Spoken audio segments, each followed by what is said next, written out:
What is up, everybody? Thank you for joining us for Let the Madness Begin. LTMB Live, coming right at you. This is November 12th, 2019, broadcasting live on YouTube, Twitch, and Periscope Live. Hello to everybody. It's been a long 5 days since our last broadcast last week.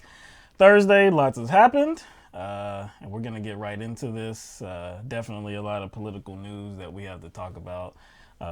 Some Maggot challenge videos if you make it all the way to the end of this broadcast. See, that was supposed to be a surprise. Yeah, I mean, I put it in the title. Okay, that's right. There's some Maggot challenge. I was totally unaware. I'm not in that circle. Ooh. I just, came across it on Twitter. Someone shared it. And it was about a month old. Actually, 2 months old. Yeah. This is some of these videos are old. Oh, that was like, what is this? And of course, once you watch one, you just open up a can of worms. Yeah, you get into that rabbit hole and can't get out. Get out, man. It's too much. We did show. Did we only show one before? I think we showed. Was it just one that we showed before? It was last week. I know we showed one. I don't know if we showed two, but yeah, one of them was bad. These that we have for you tonight are going to be either equally bad or worse. So just to prepare you for that. They're not going to be prepared. I guarantee you. Oh yeah, they're not prepared. It's bad. All right. Like I said, lots on the program tonight, lots to discuss. So let's dive right in. Tomorrow is going to be the start of the open testimony phase of the impeachment inquiry. And who is scheduled to testify is the acting ambassador to Ukraine, Bill Taylor. Also, who's going to testify is the Deputy Assistant Secretary of State for Ukraine, George Kent. So we already have discussed the closed-door depositions that these two were a part of, their testimony behind closed doors, to the three committees that are involved in this impeachment or leading the way in this impeachment inquiry. And a lot of that testimony is definitely hurtful, definitely harmful to the President of the United States, Donald Trump. So to hear them in front of the cameras, an open hearing, like I said, I think it's going to be very eye-opening. Probably a lot of stuff that we have not heard is going to be, discussed and rattled off by these two gentlemen. So, like I said, we'll definitely be talking about that on Thursday. Mm-hmm. It's less likely that Republicans can, I guess, spin, certain revelations, because when the depositions were taken, behind closed doors, those transcripts are fairly long. And so they're counting on their base not reading them. And so they can spin them any way they can. Now, if we put like a voice and a face to these transcripts, not just a voice and a face, but something very formal out to the people, it just has a kind of a different feel to it. Yeah, I agree. So, like I said, it's going to be a long day tomorrow. There's going to be two people that are testifying. So I believe it starts at 10 o'clock, and it'll be pretty much the whole day.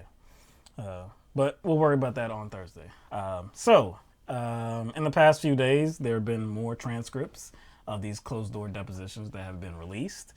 Let's start with Fiona Hill, the former National Security Council staffer that was responsible for Russia and Ukraine. She testified that during a July 10th meeting at the White House, it became clear that a White House visit for President Zelensky hinged upon these investigations being opened up, the announcement of these investigations that President Trump wanted. So she said, and we have a quote from her here, she said, Ambassador Sondland, in front of the Ukrainians as I came in, was talking about how he had an agreement with Chief of Staff Mulvaney for a meeting with the Ukrainians if they were going to go forward with investigations. So this backs up.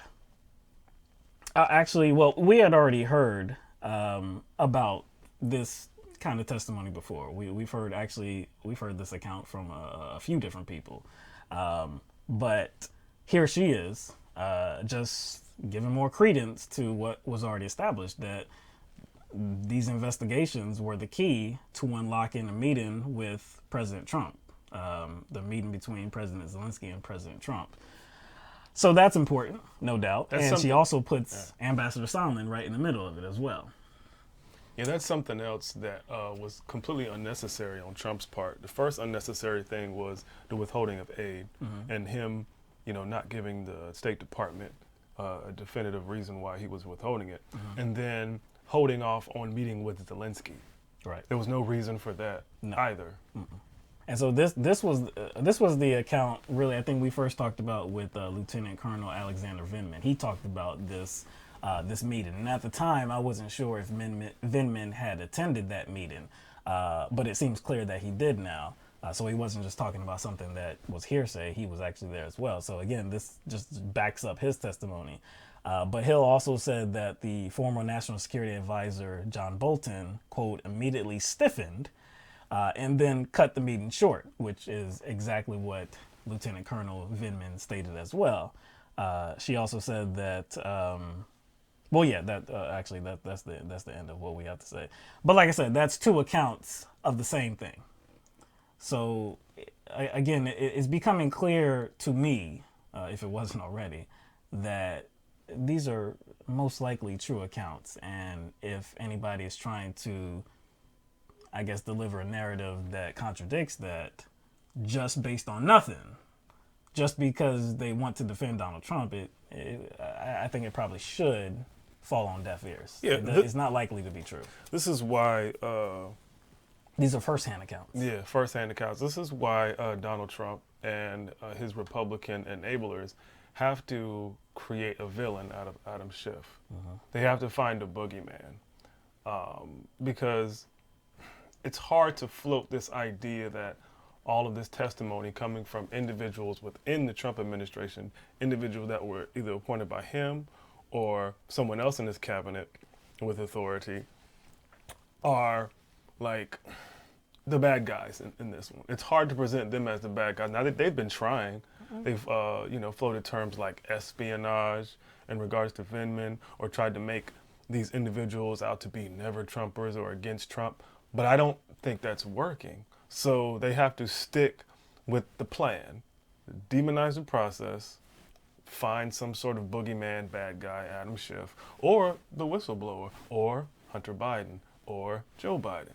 Right. So John Bolton and his former deputy, Charles Kupperman. We talked about Kupperman a few shows ago, maybe a couple weeks ago. Charles Kupperman defied the congressional subpoena to testify in these closed-door proceedings.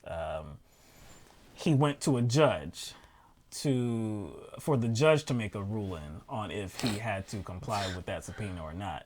Now, it seems as though John Bolton is doing the same thing, because he had a subpoena as well to show up last week, and he didn't. Actually, before he even showed up, I believe the subpoena was pulled. But they're going through the same process. They are trying to get a judge to sign off on them appearing. Of course, the White House does not want them. They're trying to block their testimony. There was a lawsuit that was, I guess, tried. It was proposed by the Chief of Staff, Mick Mulvaney. And Mick Mulvaney wanted these two to, I guess, join him in that lawsuit, and they declined. I believe they had said the whole time that this was not something that they were doing with the Trump White House. They weren't, I guess, in cahoots with them. They just want a judge to give them the go-ahead that they can defy the White House. That's what they're saying. You know what they're really saying, right? That I don't want to be on the bad end of Trump's rhetoric. I don't want to be shown to have initiated my own testimony. Like, I don't want to be seen as I'm a person willing to give testimony. All I can fall back on is, hey, the courts compelled me to. You see what I'm saying? You see what I'm saying? So it's like, it's kind of cowardice and it's self-preservation, because they can go testify if they want to. They can. Why would you be waiting on the court if you have some valuable information to give? Right. They just don't want to be on the wrong end of Trump's attitude. John Bolton is said to have a lot more to add to this, a lot more information about other conversations that have not been talked about as of yet. Isn't he the one that Yovanovitch came to? I believe so. He was the one who reportedly wrote those cables to Pompeo about what was going on in the back channel that Giuliani was running. Yeah, irregular channel. Yeah. All right. So another closed door deposition that is of Catherine Croft, who is a State Department official and special advisor for Ukraine. She testified that Ukraine became aware of the withheld security assistance shortly after it was blocked by President Trump this summer. And she also said that the Ukrainians began asking questions of the State Department about that withheld security assistance. So this is a quote from her. She said, "If this were public in Ukraine, it would be seen as a reversal of our policy. This would be a really big deal. It would be a really big deal in Ukraine and an expression of declining U.S. support for Ukraine." This kind of lines up with what we talked about in regard to whether Ukraine was aware that the aid was being held back, because Donald Trump, as well as Republicans who are enabling him, have floated this idea that, hey, there's nothing wrong because Zelensky didn't know, as if Zelensky is the only person involved. Right. You see what I'm saying? So obviously Ukraine knew that the money was being held up. And what are the chances that they did not know the money was approved? Yeah. In the first place. I think they knew when the money was approved. They knew that the aid was contained in the budget. They knew that. Of course. You don't just say, you don't surprise a country with aid. No. This is many discussions. There will be many discussions about this. And one of the things that not just, I think Trump, to claim that Trump was actually concerned with corruption in Ukraine, I think that's a lie. But there were, and there have been many U.S. officials that were, and I don't know if you can say are currently, but were concerned about corruption in Ukraine. But the State Department, the Department of Defense, they had all certified that, especially with the election of President Zelensky, who is seen as a reformer, they had taken steps to significantly root out the corruption in Ukraine. No, wasn't there like some aid dedicated towards that? Some aid dedicated towards helping Ukraine with corruption? Yeah, that was. The United States was currently giving Ukraine.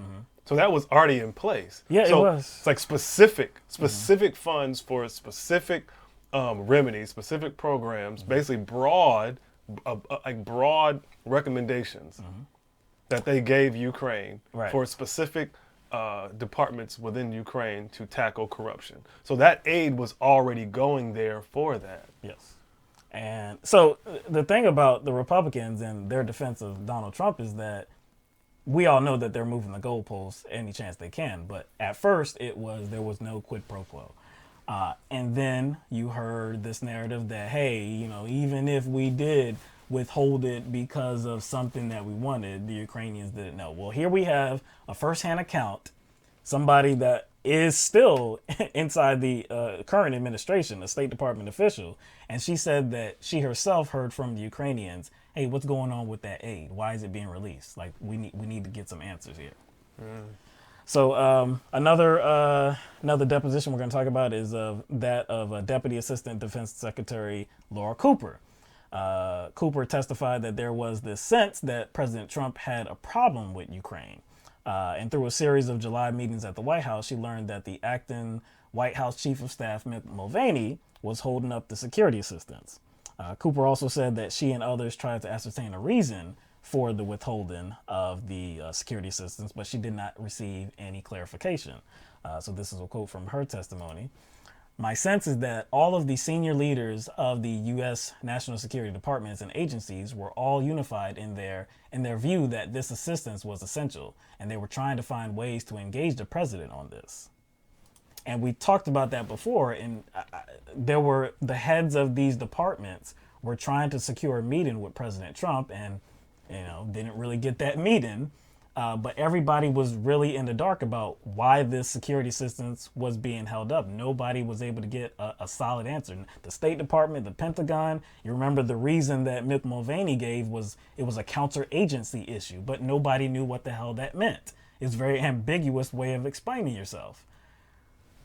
It makes sense that Donald Trump would have a beef or a problem with Ukraine, seeing as his campaign manager was indicted for being an unregistered foreign agent for that country.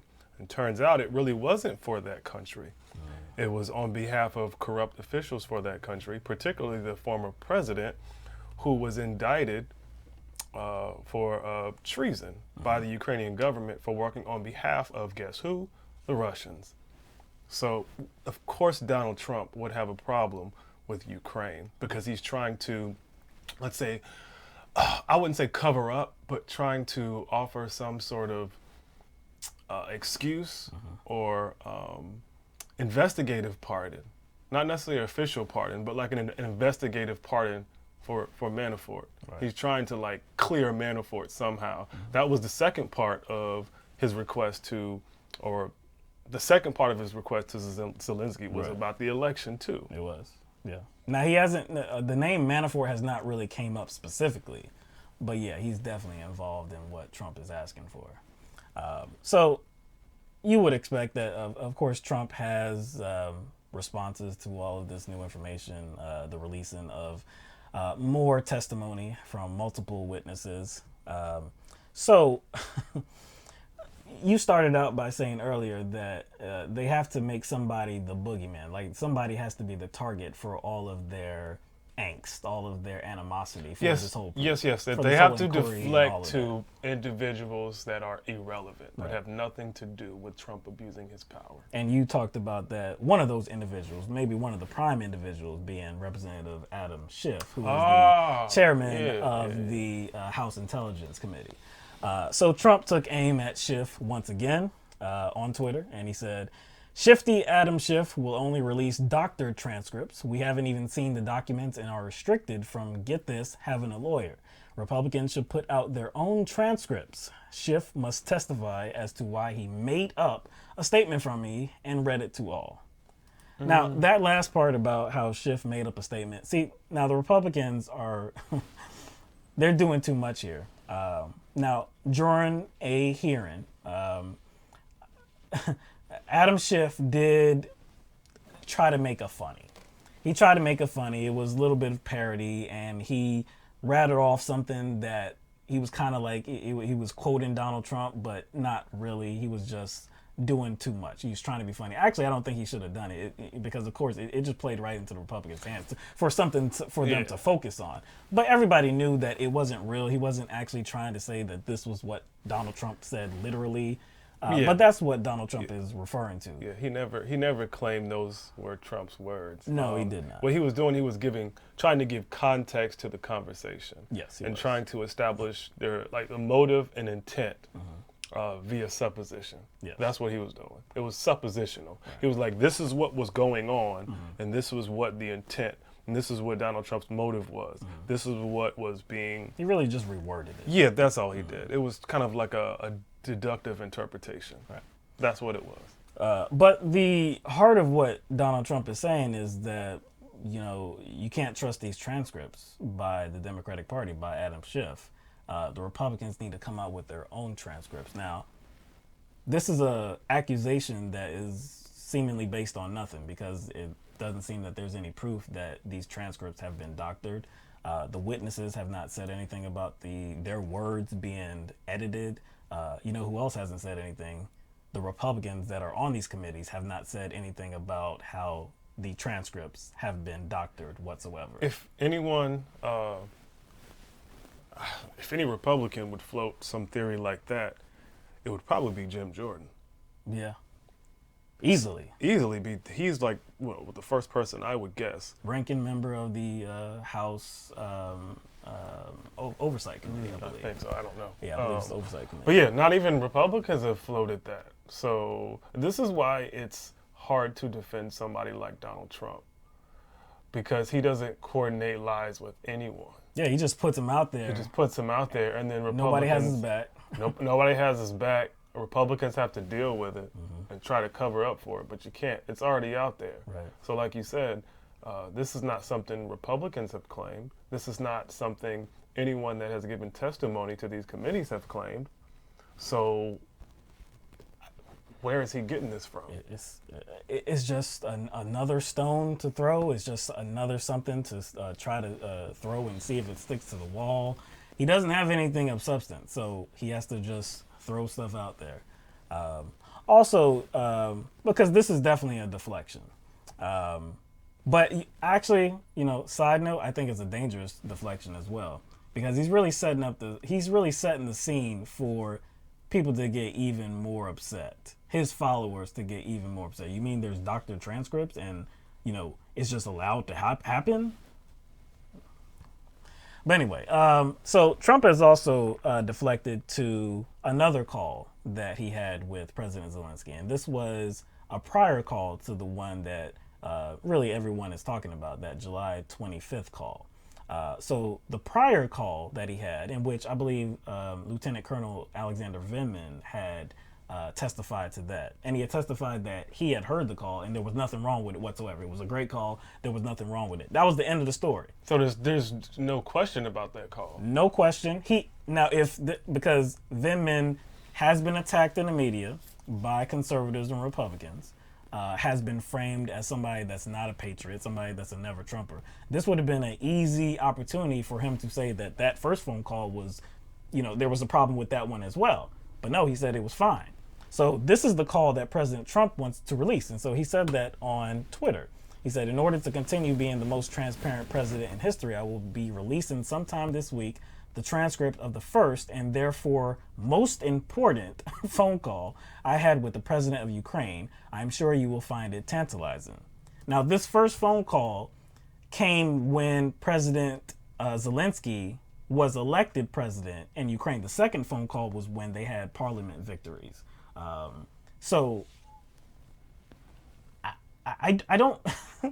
Basically, we don't care. Nobody cares about this call. This is not the call that people raise questions about. Of course not, because again, we kind of talked about it before. Like, we didn't know what was on that first call when we didn't have testimony to, I guess, explain to it what was on the call. We kind of speculated, like, well, I mean, maybe there's something on that call too. I don't know. We can't know. So Trump's logic is, hey, at some point in time, I had a completely legit call. It was completely ethical. So that's the most important one. So therefore, any other communications I've ever had are automatically ethical. That's important too. Think about how how interesting. That's interesting to me. That's special to him. There's nothing. See, there was nothing wrong with this call. Look. See, there's nothing wrong with this call. That's not special. So you want a cookie for being ethical? Yeah. For doing your job. For having a normal conversation. Yeah, a normal conversation where you're not bribing somebody. But he's the most transparent president in the history of the United States? Yeah, I think that's Even though he's the first president in modern history to not release his taxes? I can't believe he's still selling that. It's been laughable, but to continuously sell the lie that you are the most transparent president in U.S. history when you have not released your tax returns, and not just have you not released them, you are fighting it tooth and nail. You're fighting the effort to get those tax returns. You're taking people to court. He also ended the policy of publishing White House logs too, White House visitor logs. He also tried to block an investigation into his travel expenses.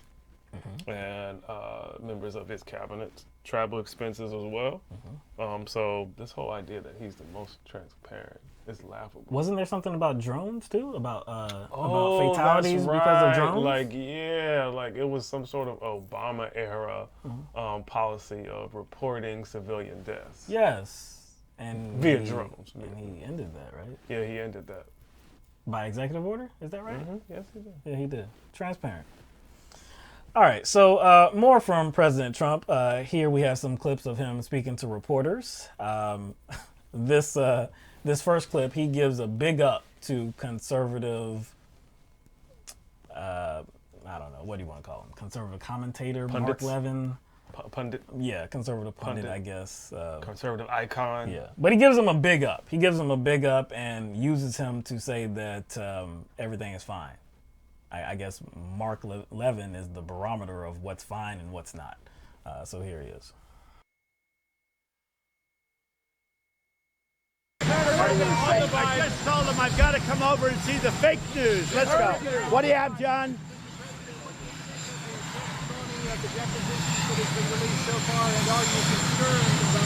I'm not concerned about anything. The testimony has all been fine. I mean, for the most part, I never even heard of these people. I have no idea who they are. They're some very fine people. You have some never-Trumpers. It seems that nobody has any first-hand knowledge. There is no first-hand knowledge. And all that matters is one thing, the transcript. And the transcript is perfect. Mark Levin last night on television, who's a great constitutional lawyer, he broke it down. He said, what Trump said, and he was respectful, he said, President Trump. What President Trump said was perfect on the transcript. What he said on that telephone call with the president of Ukraine was perfect. So, Mark Levin, conservative pundit, offers conservative commentary. How is his opinion relevant in this? I don't know. What does it even mean? What does it amount to? He's a constitutionalist.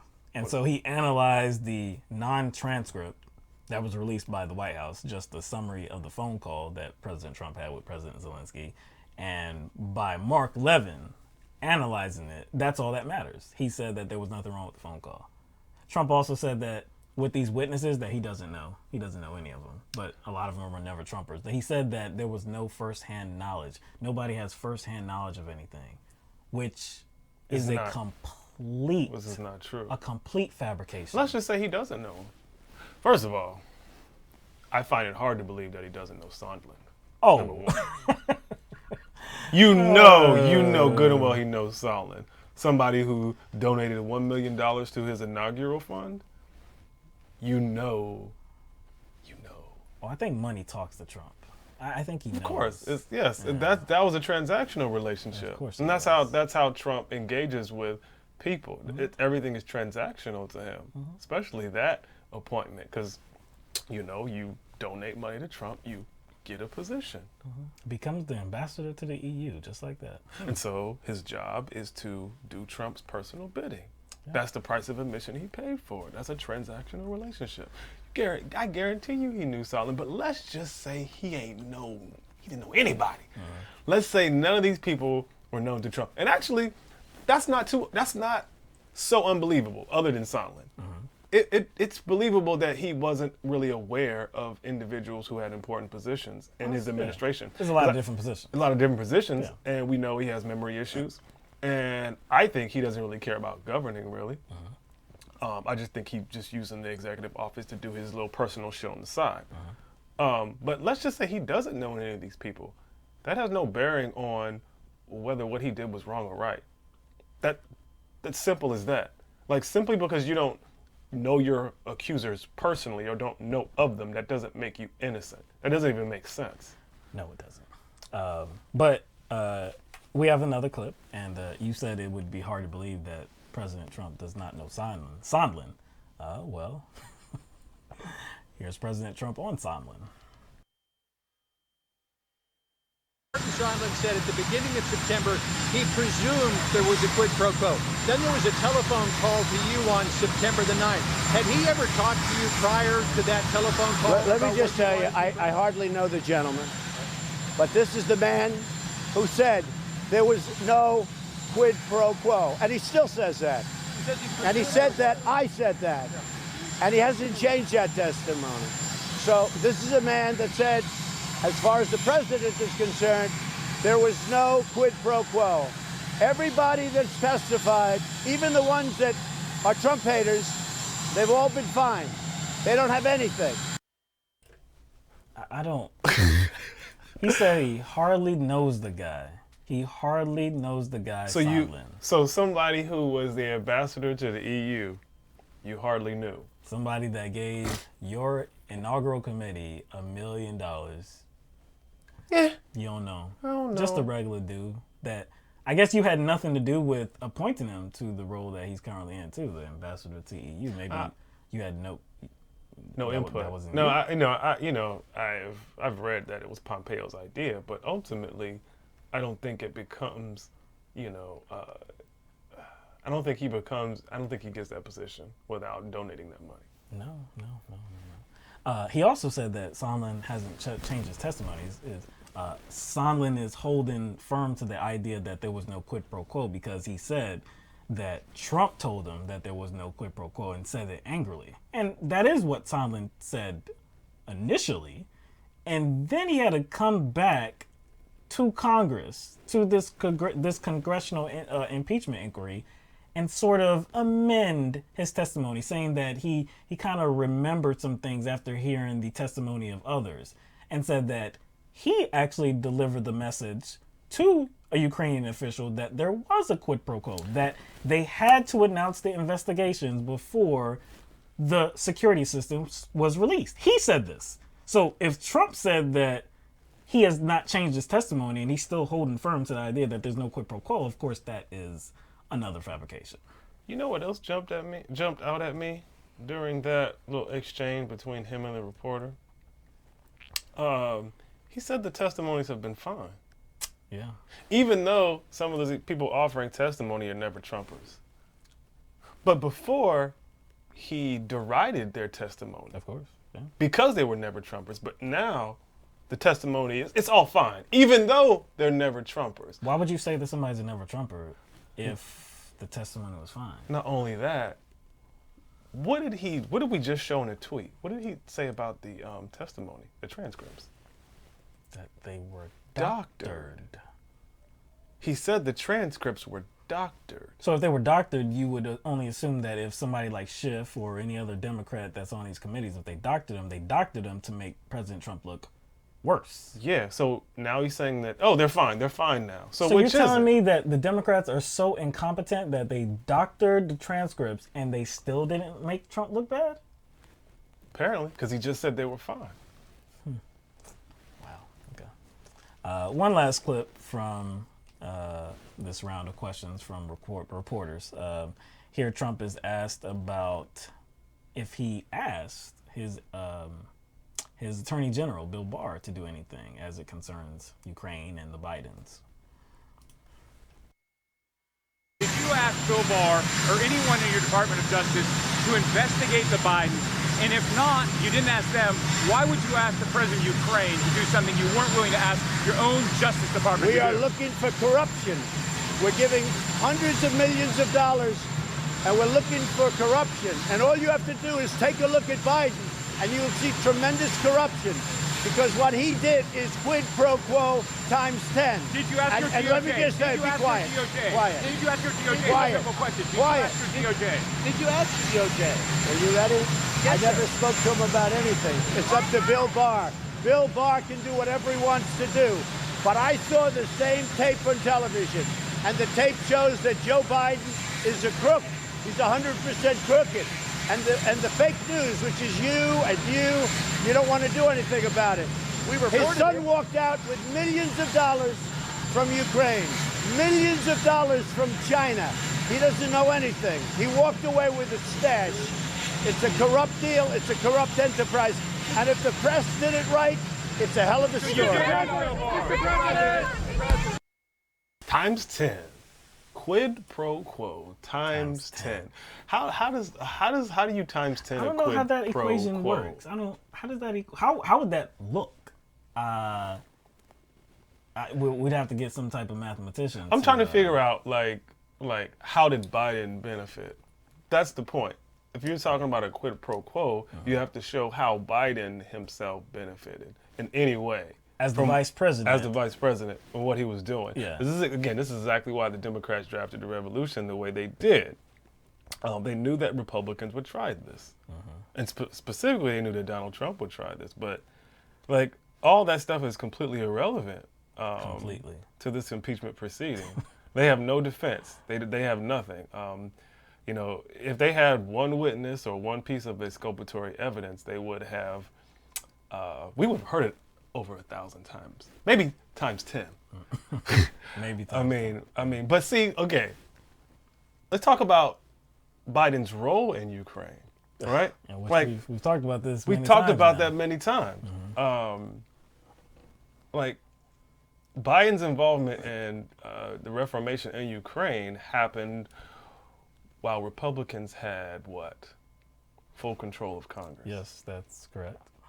Like, if there was any conflict of interest or any impropriety, I think they would have hauled Biden in for some congressional testimony.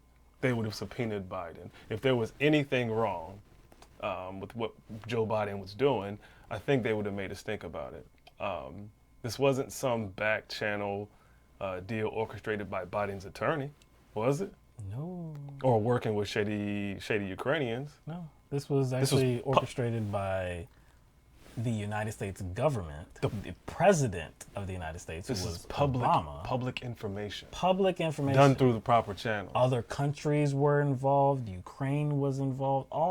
There were a lot of hands involved. Now, of course, on the United States front, Biden was the point person. Okay.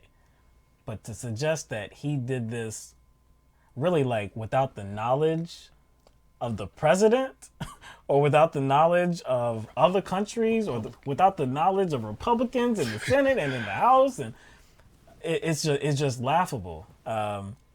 Trump doesn't even answer the question at first because of course he doesn't want to. He deflects. Hey, we're looking for corruption. What does that have to do with if you actually presented this investigation or possible investigation to your Attorney General and to the Justice Department? What if you're going to go all the way to Ukraine? If you're going to hold this money over Ukraine's head and say, hey, look, I'm looking for corruption. There's an actual and obvious case of corruption here. We want you to do something. Why don't you let your own government do it? Why wouldn't you let your own government do it? Why wouldn't they play a role? Come on. Yeah, and again, Republicans had control of both houses and the presidency in 2016. So, but we didn't see any mention of Biden. You said the presidency in 2016. Sorry, 2018, Yeah. 2017, at the beginning of 2017 officially. Right. So, like, if there was any conflict of interest, I think we would have heard about it. Right. I think that, like, it would have been investigated. They wouldn't have held their tongues. They would not have held their tongues. And wasn't there, like, some letters that Republicans, like, wrote in some sort of, like, congratulatory, I guess, with a congratulatory tone to it in regard to Joe Biden and what he did? Yeah, we talked about that one time before. Yeah, we did. They were all supportive of Joe Biden's actions and the actions to actually get this prosecutor removed. Because he wasn't actually investigating corruption. Yeah, they were participants along with the State Department, with our allies in all this. There were a few different Republicans that wrote a letter that signed their name to it. I believe 2 or 3 that are currently still in Congress. Yeah, the only reason that the Republicans and Donald Trump want to bring Hunter Biden into this is to distract people. Yep. Because Hunter Biden didn't make Trump go around and, go through improper diplomatic channels. Hunter Biden didn't make those in administration repeated, store the information on a secure server. He didn't make members of Trump administration do any of this stuff. So, all right. So, again, now's the time to get into some of the defense of President Donald Trump, some of the ridiculous attempts at defending President Donald Trump. So, let's start with Nikki Haley, the former ambassador to the UN. The UN, yeah. I had EU in my head. But yeah, so Nikki Haley had an interview with Norah O'Donnell, and she also has a new book out, which is called With All Due Respect, and it was due out today, actually, on Tuesday. It came out today.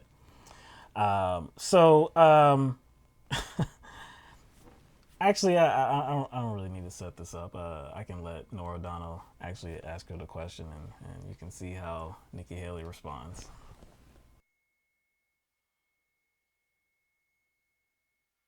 Do you think ultimately the president will be impeached and removed from office? No. On what? You're going to impeach a president for asking for a favor that didn't happen and giving money and it wasn't withheld? I don't know what you would impeach him on. I mean, look, Nora, impeachment is like the death penalty for a public official. When you look at the transcript, there's nothing in that transcript that warrants the death penalty for the president. And I think that... To be clear, it was not a complete transcript. There are still things that are missing from it. And in that, he does say, I would like you to do us a favor, though. The Ukrainians never did the investigation, and the president released the funds. I mean, when you look at those, there's just nothing impeachable there. And more than that, I think the biggest thing that bothers me is the American people should decide this. Why do we have a bunch of people in Congress making this decision? The reason why we have a bunch of people in Congress making this decision is because it's their job to make this decision. If there's impeachment proceedings, if a president of the United States has done something that is so egregious, then it is on Congress to act. It's on Congress to hold the president of the United States accountable. That's written into the Constitution, separation of powers. This is their role. So it's not on the people that have voted against or for Trump. It's not them at all. It is on Congress. This, she clearly is on the side of no impeachment, and she made that clear. But her rationale is very flawed. She said that, first of all, she was wrong. And of course, I know she's wrong, but she's trying to sell a lie, saying that really that the money wasn't withheld, which it was. She said that the money ended up flowing to Ukraine, and Ukraine didn't have to announce any investigations. And so that's where, that's where this really falls apart. That actually makes Trump look worse here. It does. It does make him look worse, because if you withheld this money, and you remember, Trump is saying that, and Trump, not just Trump, but his defenders are saying that this is all appropriate. His actions are appropriate. What he did, seeking out corruption in Ukraine, seeking out corruption as it relates to the Bidens, that's all appropriate. He's the president of the United States. He can do that. Okay. So he's trying to get the Ukrainians to actually launch this investigation and see what actually happened. Nikki Haley said, though, that the money was ended up being released, and the Ukrainians didn't have to announce any investigations. Now, if everything was on the up and up, then why did they release the funds? Why did they release the security assistance without anything being done on the Ukrainians' end? If there was some investigations that needed to be commenced, like they needed to actually start these investigations to actually root out this corruption and actually expose the bad guy that Joe Biden is and his son Hunter Biden is. If this is all real, then why did they let off? Why did they take their foot off the gas and say, oh, we're going to apply the brake. We're just going to give them the money without doing anything on this front? That wouldn't make sense. You know, you see what she's doing. She's trying to make this whole impeachment inquiry about the transcript, because that's all she mentioned, right? Because she's making it like, hey, that's not enough. That's not enough. She's acting as if we don't have testimony from half or a dozen individuals within Trump's administration. Right. Maybe she should have been asked about Giuliani. Maybe she should have been asked about the secure server. Well, I'm sure she would have deflected. I'm sure that's not a question she wants. So it's not just about the transcript or the memo, really. So Nikki Haley also had another interview today on Tuesday, of course, because of the launch of her book. This time it was with NBC News. It was on the Today Show. So let's run that clip. Public impeachment hearings began. You mentioned recently in an interview that you don't think the president's conduct with regard to Ukraine is impeachable. Have you made up your mind?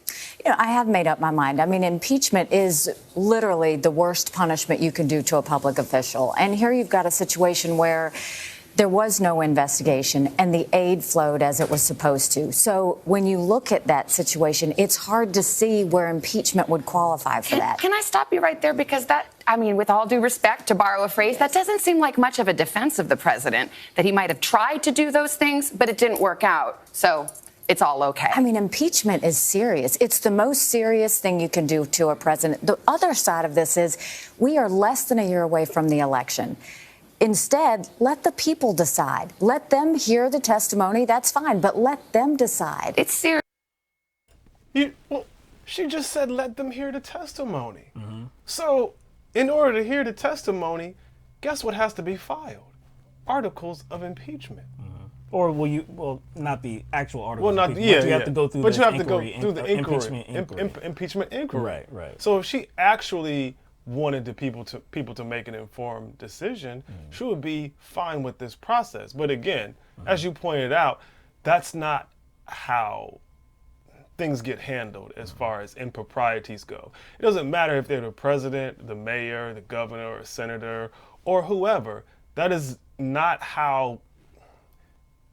That's not how the United States government deals with impropriety. No. It's not to put it in the people's hands and say, hey, well, you decide what happens. Well, you decide if they break the law, hey, you decide what to do. Yeah, you decide what. That doesn't even make sense. Our system of government does not work like that. And here she's still saying, she said, hey, the Ukrainians, there was no investigation and the money, the aid flowed as it was supposed to. No, it didn't. It was held up. It was held up for months.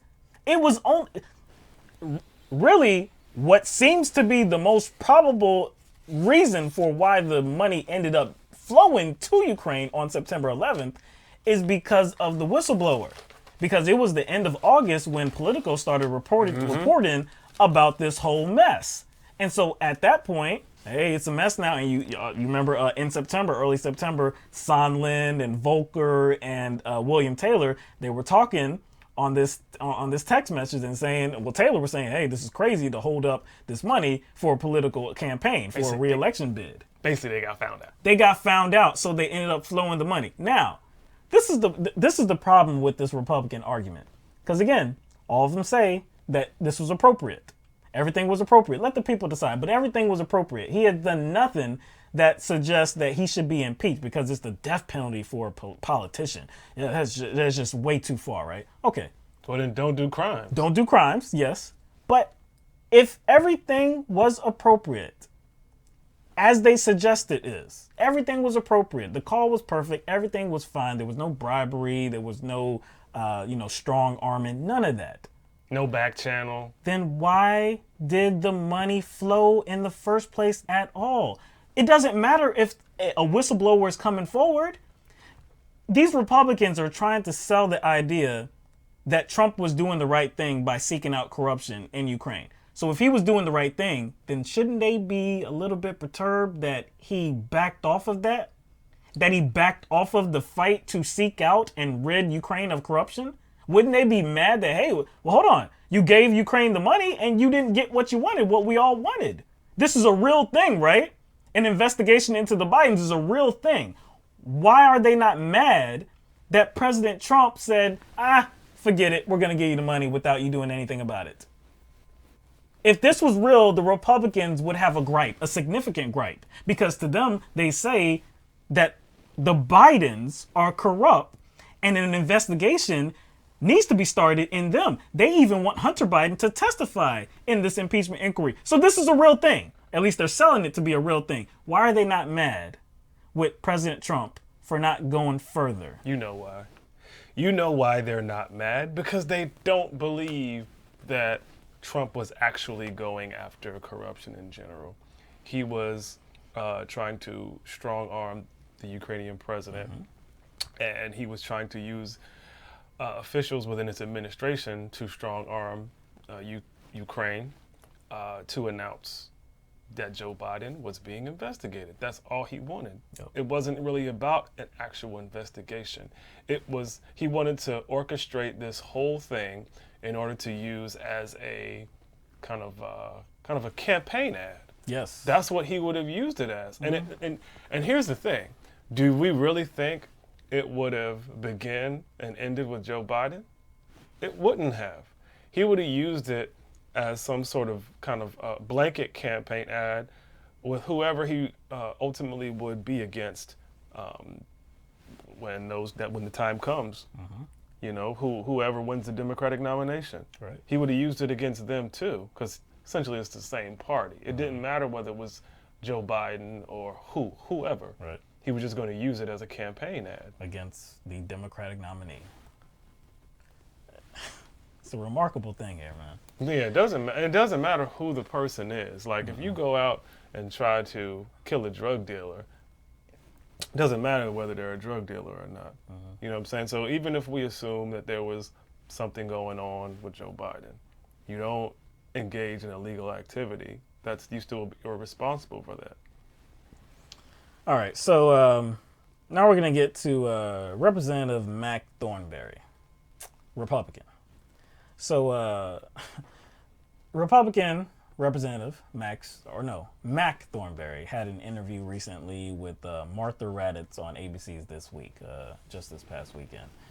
And you will hear another attempt at defending Donald Trump in the most ridiculous way. I believe that it is inappropriate for a president to ask a foreign leader to investigate a political rival. Now, it leads to a question. If there's a political rival with a family member who's involved in questionable activity, what do? Just let them alone. But set that aside. I believe it was inappropriate. I do not believe it was impeachable.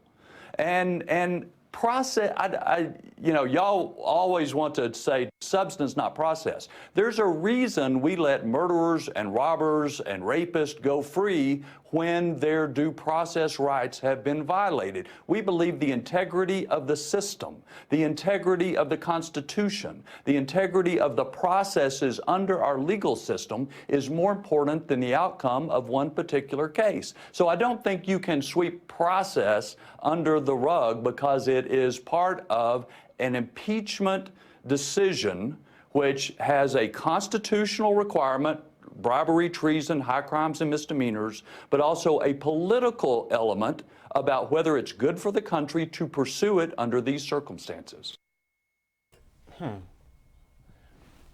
One thing's for sure. I enjoy him equating Trump going free to murderers and rapists going free. Yeah. I really like that. That's interesting. So, Have Trump's due process rights been violated? Actually, I can ask you another question. Has he been impeached yet? No. He hasn't been impeached yet. Meaning, like you're suggesting, like has he been impeached based on no testimony, no evidence, no information? Like the articles of impeachment have not even been filed yet. So they're going through the process right now. Going through the process. And he admits that Trump did do something wrong. Yes, he said it was inappropriate, but he said it was not impeachable. Not only said that, he actually is kind of suggesting Trump's guilt here. Yes. Because he's saying that, hey, we let murderers and rapists go when the process is not right. Right. So he is saying that Trump is guilty of something, but hey, I don't like the process and the way it's being done, so I have to throw it all out. Now, sorry. The process that he's talking about, much of what Republicans are so angry about is their own rules, which we have talked about before, the rules that they put in place in 2015. And this relates to the minority the minority party, in which the controlling party in the House does not need to, I guess, come to an agreement with the minority party in who's going to get subpoenaed. And the minority party does not have any subpoena power until the controlling party says that they do during the impeachment inquiry. So these are the rules that the Republicans put in place, but now they're crying, kicking and screaming, saying that things are unfair. Back in 2015, the Democrats were very upset about these new rules, very upset. And there was even some talk about, hey, man, this is going to come back at you. Just watch out. But this is definitely going to come back at you. One day it's going to come back at you. And now it did, about 4 years later. And now they're, again, crying, kicking and screaming, talking about how unfair these proceedings are. In which, again, nothing has been denied to President Trump. Nothing's been denied. The trial hasn't even taken place. The articles of impeachment have not been filed. Nothing has been denied. Everybody, all these Republicans wanted open hearings, right? Well, that begins tomorrow. And they're still quiet. They're still whining. They're still whining. What do you want? It's not good for the country, Will. It's not good for the country, man. Not good for the country because his due process has been violated. Me thinks you don't understand what due process is. I know. No. You're giving him way too much. I am. You know he understands what due process is. He understands what due process is. He's trying to sell a lie to people. Yeah. All right. Boy, so I just saw this clip earlier today. Man, Mike sent it to me. Yeah. Newt Gingrich. So old Newt, former Speaker of the House, Newt Gingrich, appeared on Fox News, on Fox and Friends. I believe it was earlier this morning, Tuesday. And he takes his turn at defending the actions of Trump and saying how this is really all about nothing. It's garbage. Tomorrow, impeachment proceedings begin, or impeachment inquiry begins. We're going to be able to watch it. President is announcing this morning that he wants to release the first conversation, the transcript that he had with the president of Ukraine. This is what he tweeted this morning. I will be releasing the transcript of the first and therefore more important phone call with the Ukrainian president before week's end. Why do you think he's doing this? Well, I think the president's case is that he has consistently dealt with Ukraine much better than Obama did. He's helped them much more than Obama did. He has a natural ally in the new reformed president of Ukraine. And in the president's mind, I think he believes that he was asking for help in getting to the truth, which is the opposite of what was going on with the Democrats and the Steele dossier and all the lies they were generating. So I suspect the president at one level is sort of frustrated with this idea that Hunter Biden can go off and make $3 or $4 million and nobody's supposed to be allowed to find out whether or not it was corrupt, and that Joe Biden can go off and threaten to take away $1 billion in aid to Ukraine and nobody's allowed to question whether or not it was corrupt. But any word that President Trump uses is somehow suspect. And I think he's trying to say, look, I'm being as open as I know how to be because there isn't anything substantive here. All of this is garbage. The idea that remember, this president is saying to the Ukrainians, help me get to the truth. I mean, when did the New York Times and the Washington Post suddenly decide that covering up the truth is a good idea? This is crazy. And the Democrats, frankly, are behaving in a way that's crazy. Historians are going to look back and they're going to say this whole case was totally made up. I think that Lee Smith's book, The Plot Against the President, captures exactly what happened. He worked with Devin Nunes for 2 years to develop it. And what you have is a coup being orchestrated by left-wingers in the bureaucracy, left-wingers in the news media, and left-wingers in the House Democrats. And historically, it'll be seen someday as being crazy. It's literally like the Salem witch trial. I mean, there is nothing here. Presidents who want to find the truth have every right to say to a foreign government, will you help me get to the truth? And that's what Trump was doing. Well, coup. He said this is literally like the Salem witch trials. Literally. I don't think he understands what the... Well, actually, I think he does. But in this case, he's trying to act as if he doesn't understand what the word literally means. And he's trying to act as if he doesn't understand what the word coup means, which is a sudden and violent overthrow. Violent, man. Yeah. Violent. A legal seizure. Yes. A legal seizure. Usually of committed government. by like some military, some some arsenal. This is not sudden. This is not illegal. No. And it's not violent. It's following the Constitution, but it's actually following a particular process that Republicans are involved in. Yeah. That's a weird fucking witch trial right there. It is, man. That's a weird witch trial. You're allowing the defenders weird coup to be involved. That's a weird coup. That's a soft coup, I guess. Yo, why did he throw it to Obama? Oh, and the Steele dossier. He said, because the question to Newt Gingrich was, well, why do you think President Trump is trying to release this first transcript, this first phone call that he had with President Zelensky? And he throws it to, well, You know, because President Trump has been better in dealing with Ukraine than Obama. He's been more supportive of Ukraine than Obama. I don't know how that's relevant. Boy, they still are working in Obama when it doesn't even make sense. That's miraculous.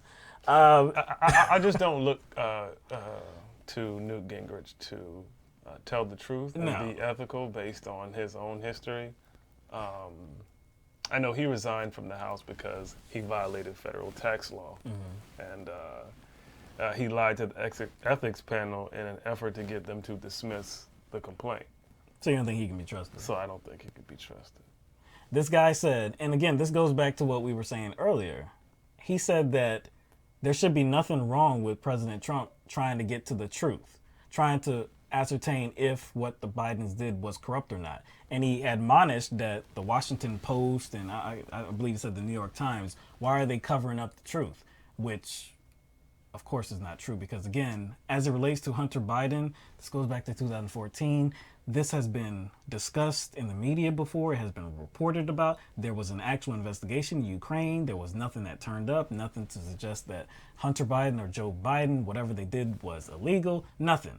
But so he's saying that President Trump should have he has every reason to ask another country like Ukraine to investigate corruption. And that should be permissible. That is appropriate. That's an appropriate action. So again, I ask the question, if it's appropriate, if you really want to find out if what Joe Biden or his son did was corrupt, then why didn't Trump go forward with it? Why did you release the aid? You see, they're attacking this thing the wrong way. And it's like they should be smarter than this. They should actually be critical of Trump's actions and handing the money over to Ukraine without that announcement of the investigation. Damn. Because if it was right, if everything was appropriate here, everything, all the T's dotted, all the I's dotted, all the T's crossed. That's actually correct. That's actually correct. That's what it looks like they're doing. It does. But if everything is on the up and of it, everything is correct there, nothing wrong with what Trump did, then why aren't they mad that Trump actually just gave it up and said, well, they can have the money. They don't have to announce an investigation. You gave up. So this is the president that wants to seek out and root out corruption, but he gave up the fight, and the Republicans aren't mad about that? It does seem as if they are kind of failing to equip themselves with, some, I guess, argumentative firepower. It would be a bad argument, but it would at least make sense. It would at least make sense because it would be consistent with the narrative. If your narrative is true, then again, everything is appropriate. Why not push Ukraine to do what you want them to do, to find the corruption? Why back off? So you're saying this current administration and the Republicans are okay with the corruption not being found because nobody said you had to give them the money because you had already pulled it, right? I mean, you already withheld it. Nobody said, hey, you got to give them the money. Like, at least publicly. That was a Trump decision. Voluntarily. They voluntarily released the money. Yeah. September 11th, they did this. We didn't even have all the information yet. We didn't have the whistleblower account. We didn't have the phone call, the summary of the phone. We didn't have any of this. This was before anybody ever testified behind closed doors. We didn't have none of this information. But the Trump administration, Trump himself, and I guess Mick Mulvaney made the decision to release the aid. If they were actually trying to root out corruption, if this was a real thing, why didn't they press forward? Because if they did, we could still be here in November, aid not released, and saying, hey, look, we're trying to do something real here. I'm serious about corruption. And until they do something about it, we're not going to give up that aid. It would follow the appropriate, like that narrative would fit, but they're all over the place. Yeah, I'm kind of puzzled. I don't know why they want to bring in somebody who has absolutely nothing to do with, or have in any way connected to Trump's extortion attempt. Yeah. Whether they want to bring him in the conversation, just to bring him in the conversation, or legitimately float investigating him. I don't even know why he is a topic in the conversation. I don't even know why they want him. Because what did Trump say? Like, he disappeared. Hunter Biden disappeared. I mean, he disappeared. He was never anywhere. You see what I'm saying? So he didn't go anywhere. He hasn't been here. He hasn't been in public eye. He hasn't been in anyone's view. So to say Trump saying that he disappeared as if somehow he's running away from something, he's not being investigated. I think, like, there are some more valuable targets that need to kind of come forward with some information. That's Bolton, Giuliani, Kupperman, Barr, Kupperman, Mulvaney, and Pompeo. Yeah. Those seem like more valuable targets that would, have a lot of valuable information to offer about the situation instead of trying to, I guess, start rhetorical side investigations on individuals that have nothing to do with it. And Mulvaney has just defied his subpoena. Again, he tried to sue to get it blocked, and then he pulled it, probably because Bolton and Kupperman didn't join him on that effort. So he pulled it. I believe it was earlier today, I think. I saw that he had pulled it. But he's just not going to comply. So that could be one of the articles of impeachment as well. Obstruction. Possibly. I don't get it. I mean, if you had information that would exonerate the president, you'd be just itching for a chance. Now, Trump says he wants To all these people. testify. But Trump says he wants all these people to testify. I believe it was when he was answering questions from the reporters. We didn't show that clip, but I believe he did say something to the something about. Well, I do want these certain people to testify, but I don't want to give credibility to this witch hunt. Yo, if I was under investigation, right? If I was under investigation for something that I supposedly did, and there's information to exonerate and there's me, information that would exonerate me, and I have people, that have my back, that actually have information that would clear me. I have those people, and I say, yo, those are my people. They can vouch for me. Right. But see, but I blocked them from testifying. I blocked them from testifying because, see, I don't want to validate the investigation. Yeah, that happens. That happens. Yo, you know what? I'm on trial for murder. I didn't even do it. I got people that know where I was. I was right in front of them. But you know what? I got alibis. I got people who can, But this is a sham. I'm not even gonna participate. I'm just gonna sit here like this. I'm not even gonna participate, man. Go ahead, convict me. Yeah, really? Because I'd rather be convicted than be involved in this invalid process. Please, no, sorry, that doesn't happen. Can't go. Well, of course, we have to. I guess mention Lindsey Graham, Senator Lindsey Graham, at least once on this show. The biggest clown, one of the biggest clowns. Probably Donald Trump is the biggest clown, but Lindsey Graham is looking like his court jester, no doubt. So. He has said before, and I believe we have talked about how he said that this whole impeachment inquiry is invalid if the whistleblower doesn't testify, if I believe he says the Bidens as well, if they don't testify. So Representative Bill Pascrell, who's a Democrat, he said on Twitter, the reason congressional Republicans keep moving the goalpost on impeachment is because they know Trump's extortion and bribery are indefensible, and so they flood the zone with nonsensical procedure whines, which is absolutely correct. We know this. They really, I mean, of course, that's a sports term, but they're just trying to flood the airwaves, all media, with as much nonsense as they possibly can to just muddy up the waters.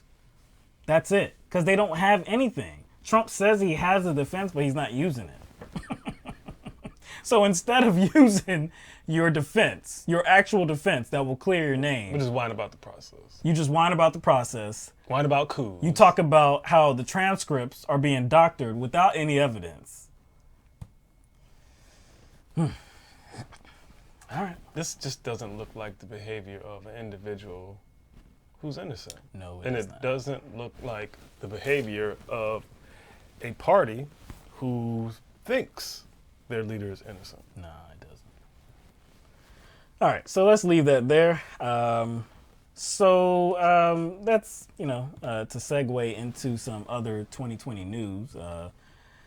Not sure that Trump will be the Republican candidate for 2020, but he might. Former Massachusetts Democratic Governor Deval Patrick is reportedly currently reconsidering a bid for the White House in 2020. So in 2018, it was widely assumed that Patrick would be one of the Democratic candidates for president, but he shot that down in 2018, saying that he was not going to make a run.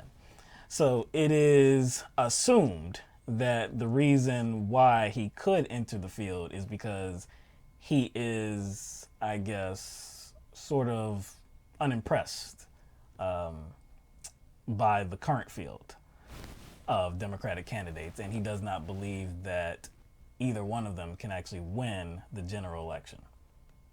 So he decides, or like I said, this is all speculation at this point. A lot of this stuff is happening behind the scenes. He has not made an announcement as of yet.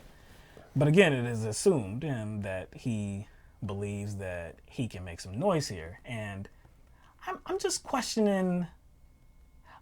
wondering why. Like, why do you think you can save the day? It is November, like mid-November 2019, under 2 months away from the first caucus and primary. And Deval Patrick thinks he's going to swoop in and actually be relevant? He was thinking about running for president before. I forgot what year that was, but he said he, didn't want to go forth, with a presidential bid because of the process. It's a dirty and messy process. Okay. You know what I'm saying? Okay. So something changed. Huh? So something changed.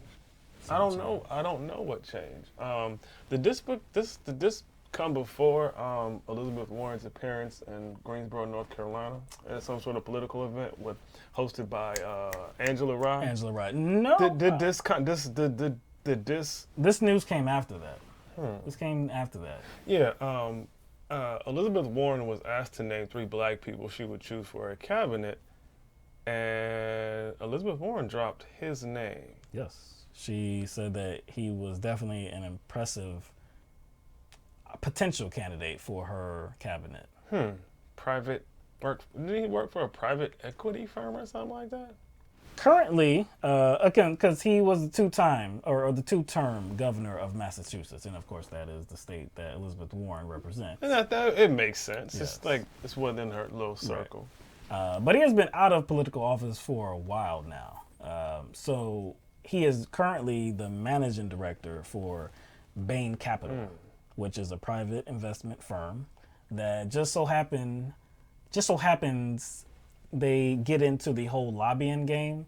As it turns out, they spend hundreds of thousands of dollars each year in lobbying the United States Congress. Many times it's in the securities and investment securities. It's in that kind of direction. Elizabeth Warren is one of the candidates that took money from Bain Capital. It was just under $19,000. It was in 2018 for her Senate re-election campaign. So, do you think it was just about familiarity because he served as governor for Massachusetts, or was that a name that kind of she went to because of some sort of class solidarity? And, she did say she was a capitalist to her bones. She did. This would kind of make sense that she would float a name like that. Yeah. Somebody like him. And what's his position at Bain Capital now? Managing director of Bain Capital. You know where he was before? Where was he? He was at that subprime mortgage giant, AmeriQuest.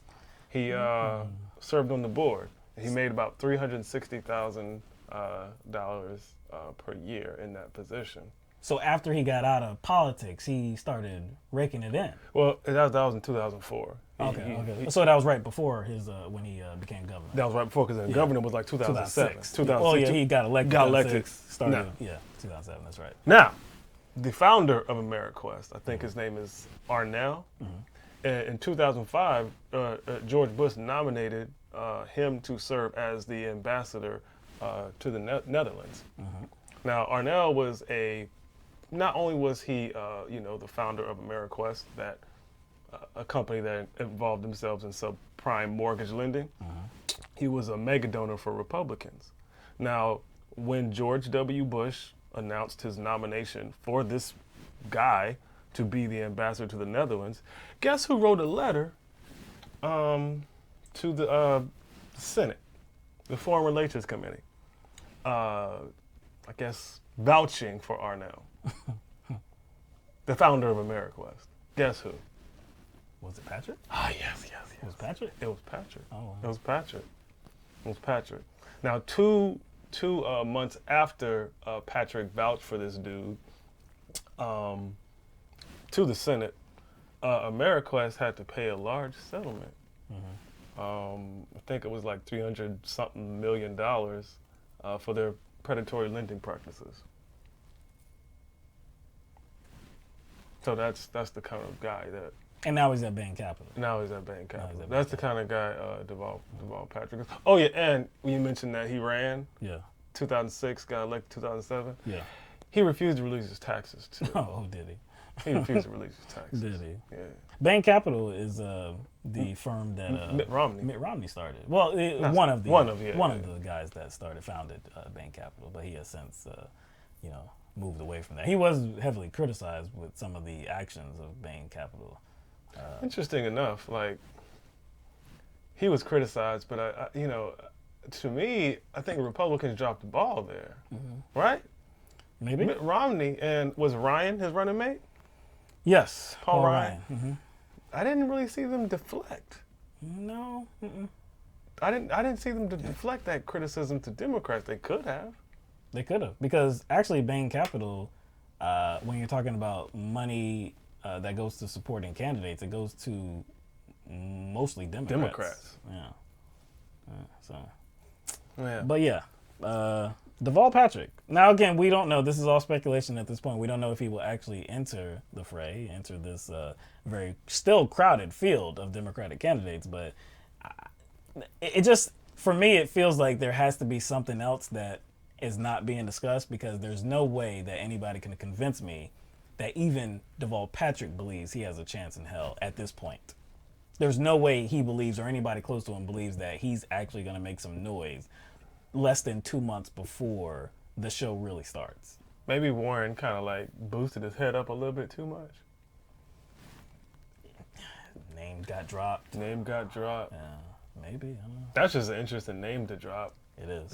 For a candidate that says they want to regulate private equity firms. Yeah. It seems like bringing a wolf in the hen house. Somebody that was on the Consumer Financial Protection Bureau? And Deval Patrick's your guy. Okay. Yeah, she should have had a better answer. Yeah. Like, I know, again, I can see it being familiarity being an issue, but... My old governor. Yeah, but she has to be more geographically broad, you know what I'm saying, if she wants to represent the whole country. But, yeah, I do think it's interesting. So other 2020 news, albeit lesser news, if you can, because even Deval Patrick is less news. It's not, you know what I'm saying? It's not a headline or anything like that. But this is even lower than that. Former Governor former Governor of South Carolina, Mark Sanford, officially ended his presidential bid for the White House. Officially ended. That's the key word. That's the key word, because that thing's been over. The thing didn't even it didn't even get off the ground. Yeah, he was really trying to start this primary challenge to the incumbent president, the Republican, Donald Trump, and he ends it well before the first primary even takes place. He was supposed to be the alternative. Oh yeah. The button up alternative to what Donald Trump represents. They have gone back and forth at each other. Sanford has been very critical of President Trump, so I guess he saw an opportunity. Opportunity, was it really genuine though, or was he trying to read the room? Was he trying to just be like, oh, I can see sentiment, dipping for the President Trump, so I'm gonna take advantage of it? Is it one of those situations where he really cares about the direction the Republican Party is going, or is he just kind of an opportunist with an ego? Yeah, I don't know, but he's officially gone now, even though he never made a dent whatsoever. So now that leaves two. That leaves two left. Two primary challengers to President Trump on the Republican side. Now there's William Weld, who he's a former governor, but he was last the vice president pick of Gary Johnson for the Libertarian Party in 2016. And then there's also Matt Walsh. Matt Walsh. I will say though, I think if Gary Johnson runs again, he might be able to pull in more votes than he did last time. Put in over 4 million. Yeah. And it was a polarizing election. I think this election is just going to be, 2020 election is just going to be maybe even more polarizing. Yeah, and since Trump has a record now. Yeah, that's true. That's true. And many libertarians are not so satisfied with him. So, I mean, many. I didn't say all. Yeah. I can see. No. I can see that. I can see that. Joe Walsh. Yes, I keep saying his name is Matt for some reason. Matt Walsh is, I think, like either maybe that's Daily Wire. I think Matt Walsh is Daily Wire. That might be. We've talked about that guy once before. Yeah. Okay. Joe Walsh. Yes. Joe Walsh. All right. So. All right. So. See. I already know what he's about to talk about. Just by how you said that, I already know what you're gonna talk about. Look, we're not trying. We're not trying. I promise you, we are not trying. This is just it just lands in our lap. Really, actually, for the most part, we almost try to avoid it. Yeah, but then there's some things you can't avoid. Okay, so. Democratic presidential candidate, Representative Tulsi Gabbard, appeared on Breitbart News recently. Who? That would be Breitbart. Breitbart, the very far right, the very conservative, the conspiratorial website, Breitbart. Breitbart. Yes. Some emails just got released. In regard to Breitbart. Breitbart was communicating with White House advisor Stephen Miller. And in these emails and in this email exchange, there was a lot of white supremacist, white nationalist type rhetoric. Yeah. Between this news organization and Stephen Miller. I just wanted to point that out right. It's very surprising. Very surprising. I have to tell you, I'm shocked. Just kind of to give idea who Breitbart is, what Breitbart is. And what kind of platform that Tulsi Gabbard actually audience Breitbart tends to cater to. So anyway, with that being said, let's play this clip of Tulsi Gabbard once again just letting a Republican talking point stand. You have said some things on immigration I like quite a bit, that we can't have an open border, for example. Yep. You differ from a lot of your colleagues on that, on the Democratic side. I look at every issue, whether it's domestic policy or foreign policy, based on what I believe is in the best interest of our country and based on the substance of the actual policy, not being so reactive to saying, well, I've got to be for this because those guys are against that or whatever. And the same applies to immigration. The reality is that we do not have a nation if we don't have borders. It's a false choice for people to say, you're anti-immigrant if you support secure borders. That's just not the case. I think that we can and we must have a secure border policy that's actually effective and works, and also reform our immigration system so that it works for our country. It can be a safe, secure border along with a humane immigration policy and achieve both objectives. You know what I heard and all that? Will? Not a damn thing. She said not a damn thing. Now, she said a lot, but she really didn't give an answer. She really didn't offer an actual detailed alternative policy. But one quote stood out to me. One little thing she said was, "We do not have a nation if we don't have borders." Why did that stand out to you? That stands out because that's something a lot of white nationalists say. Because, you know, I do think it's important for us to highlight what platform she was on. Yeah, that would be Breitbart. That would be Breitbart. So that seemed to be something she was doing to speak to their audience. Now, sort of like a dog whistle. It's not like a dog whistle. So we can have open borders. We can't have open borders.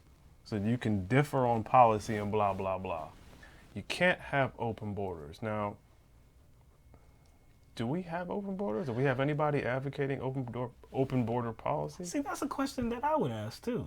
Because anybody. I I'm don't care what party they're from. I'm trying to think of any politician. Because she said you differ. Yes. He said you differ from those in your party. Yes. So he said you differ from a lot of your colleagues in your own party on the subject of open borders, because he said that a lot of her views, or some of her views, that he likes. This is Alex Marlowe, who is the editor-in-chief. He says that he likes some of her ideas about, hey, she doesn't support open borders, so you differ from a lot of colleagues on your side of the aisle. And she lets it ride. She doesn't offer any pushback on that narrative, even though, like my man here was saying, there's not currently a Democratic politician that is in office, and I could probably even go that's been in office for the last 10, 20 years or so. There's not a Democratic politician that is running for president. There's nobody on the Democratic side of the aisle that is saying that, you know what, all of these checkpoints, all these points of entries, all of these barriers that we even have, we should do away with all of that. Open borders, that's the way to go. There's nobody actually advocating for that type of ideology or that kind of, I guess, policy position. So why would she let that ride? Why would she just let this? And this is a Republican talking point. Republicans always love to just throw out there that the Democratic Party is the party of open borders when it's a complete lie. Why would she, once again, let this ride? Because she let this ride when she was interviewed by another conservative, even though I believe he called himself a libertarian, I believe. But that would be, what you call him again? What do you call him? What'd you call him? Who? Dave Dubin? Oh, Rave Dubin. Rave Dubin? Rave Dubin. Dave Rubin. But she was on his platform as well some months back, and she let a similar question just ride about how the Democratic Party is the party of open borders. She just lets that ride and doesn't say that's a completely false way of characterizing things. So in both of those situations, you referenced Rave Dubin's show, she let it ride. In this situation, she actually tries to explain herself, but she actually contradicted herself based on how the question was presented to her. Did you hear she said something about the false choice? When actually she was entertaining the false choice, right? Mm-hmm. She was saying there's a false choice between, securing the borders and I guess immigration reform. There's always this false choice in immigration reform. Yeah. But she was actually kind of giving credence to that false choice right there. Yeah. By not pushing back about concerning this open borders kind of rhetoric that he was pushing on her. That's the false choice right there. Mm-hmm. That because, there are certain people in this country that don't want a wall, that means they want open borders. So she was supporting this kind of false choice, Yes. even though she was trying to act as if she's not involved. She doesn't get involved in false choices. But I would have really liked for her to kind of outline what her policy would be. It was just general rhetoric. Well, we have to have immigration policy that's good for the country. Well, again, if we go back just a few months, actually the beginning of this year, remember when we had the whole fight, the government shutdown, the partial government shutdown. And Tulsi Gabbard, while she was on CNN, she was saying that both sides are guilty here for this shutdown. She was putting the blame on both sides because they have taken a hardline position. And what they need to do is actually come to the table in good faith and this and that. But her position was the exact same as every single Democratic politician that was currently in office then. They did not want the wall that Trump wanted, the wall that Trump shut the government down for. She had the same exact position. She said so herself that she was not for the wall. So she was like being a contrarian for the sake of it. Yes. Like we definitely are not riding with Democrats on a regular basis, right? Right? Yeah, on a lot of things. On a lot of things, and we definitely don't like their approach in regard to the wall in negotiating with Trump, because they always give Republicans too much. But earlier this year they did the right thing. Their position was they were not trying to let Trump have a wall. And they held steadfast to I that don't want Trump position. to have a wall either. Exactly. That's just So if they're doing the right thing, like there's this I guess suggestion that Tulsi Gabbard shouldn't do the Democratic Party any favors. Has nothing to do with the Democratic Party, though. It doesn't. It has to do with a position. If this is your position and the Democratic Party also has the same position, then what? You're going to say that they're to blame, even though you hold. You can have like a negative view of several Democratic Party positions. You can have a negative view of that all day long, because we do as well. We don't like the way they conduct themselves on a whole host of issues. How they run away from Medicare for all, and how they are supportive of the war on drugs, and how they are supportive of the military-industrial complex. We can go on and on and on and on. But when they actually have the same idea that we have, when they're actually trying to do the right, for whatever reason, I don't care what the reason is, but if they are taking a position that lines up with the position that I have, I'm not going to say, well, damn, the Democrats, well, they have this position, so it must be wrong, so I have to blame them in some way, somehow. No, I'm just going to say that, yeah, well, here they are in this position, this particular situation, they're doing the right thing. And keep it moving. But Tulsi Gabbard finds some way to criticize them, and when she goes on these conservative platforms, she lets on that, hey, yeah, the Democratic Party is actually the party of open borders.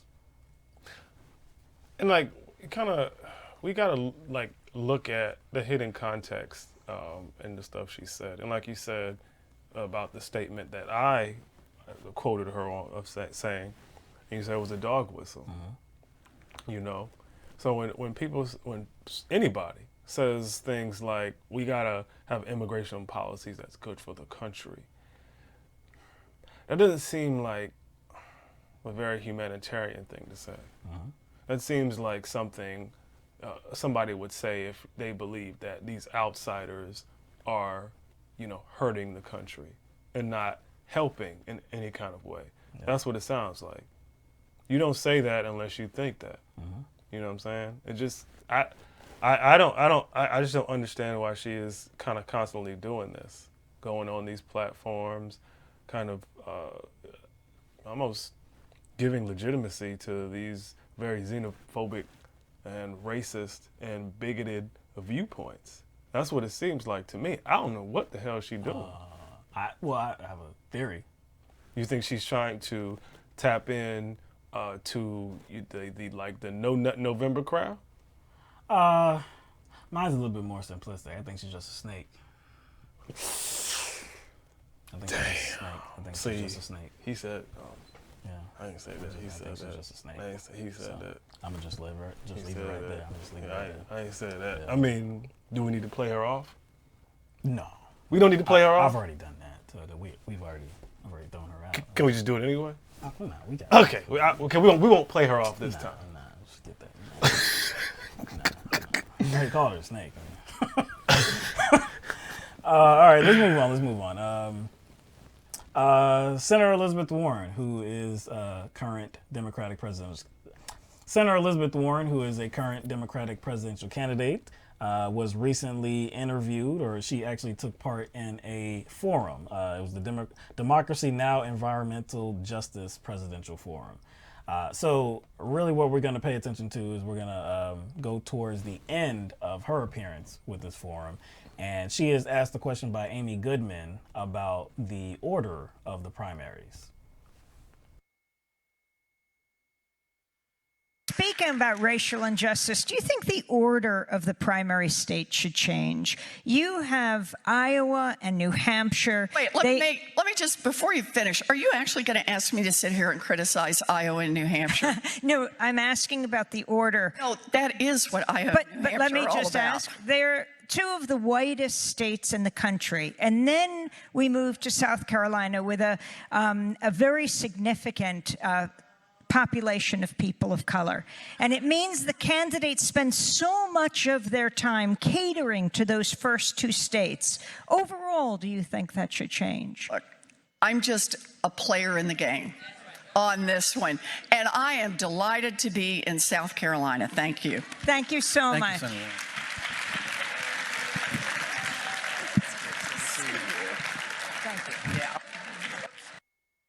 That's a really bad answer, I believe. She seemed very defensive. Yeah, first of all, I've never heard anybody ask that question before. I was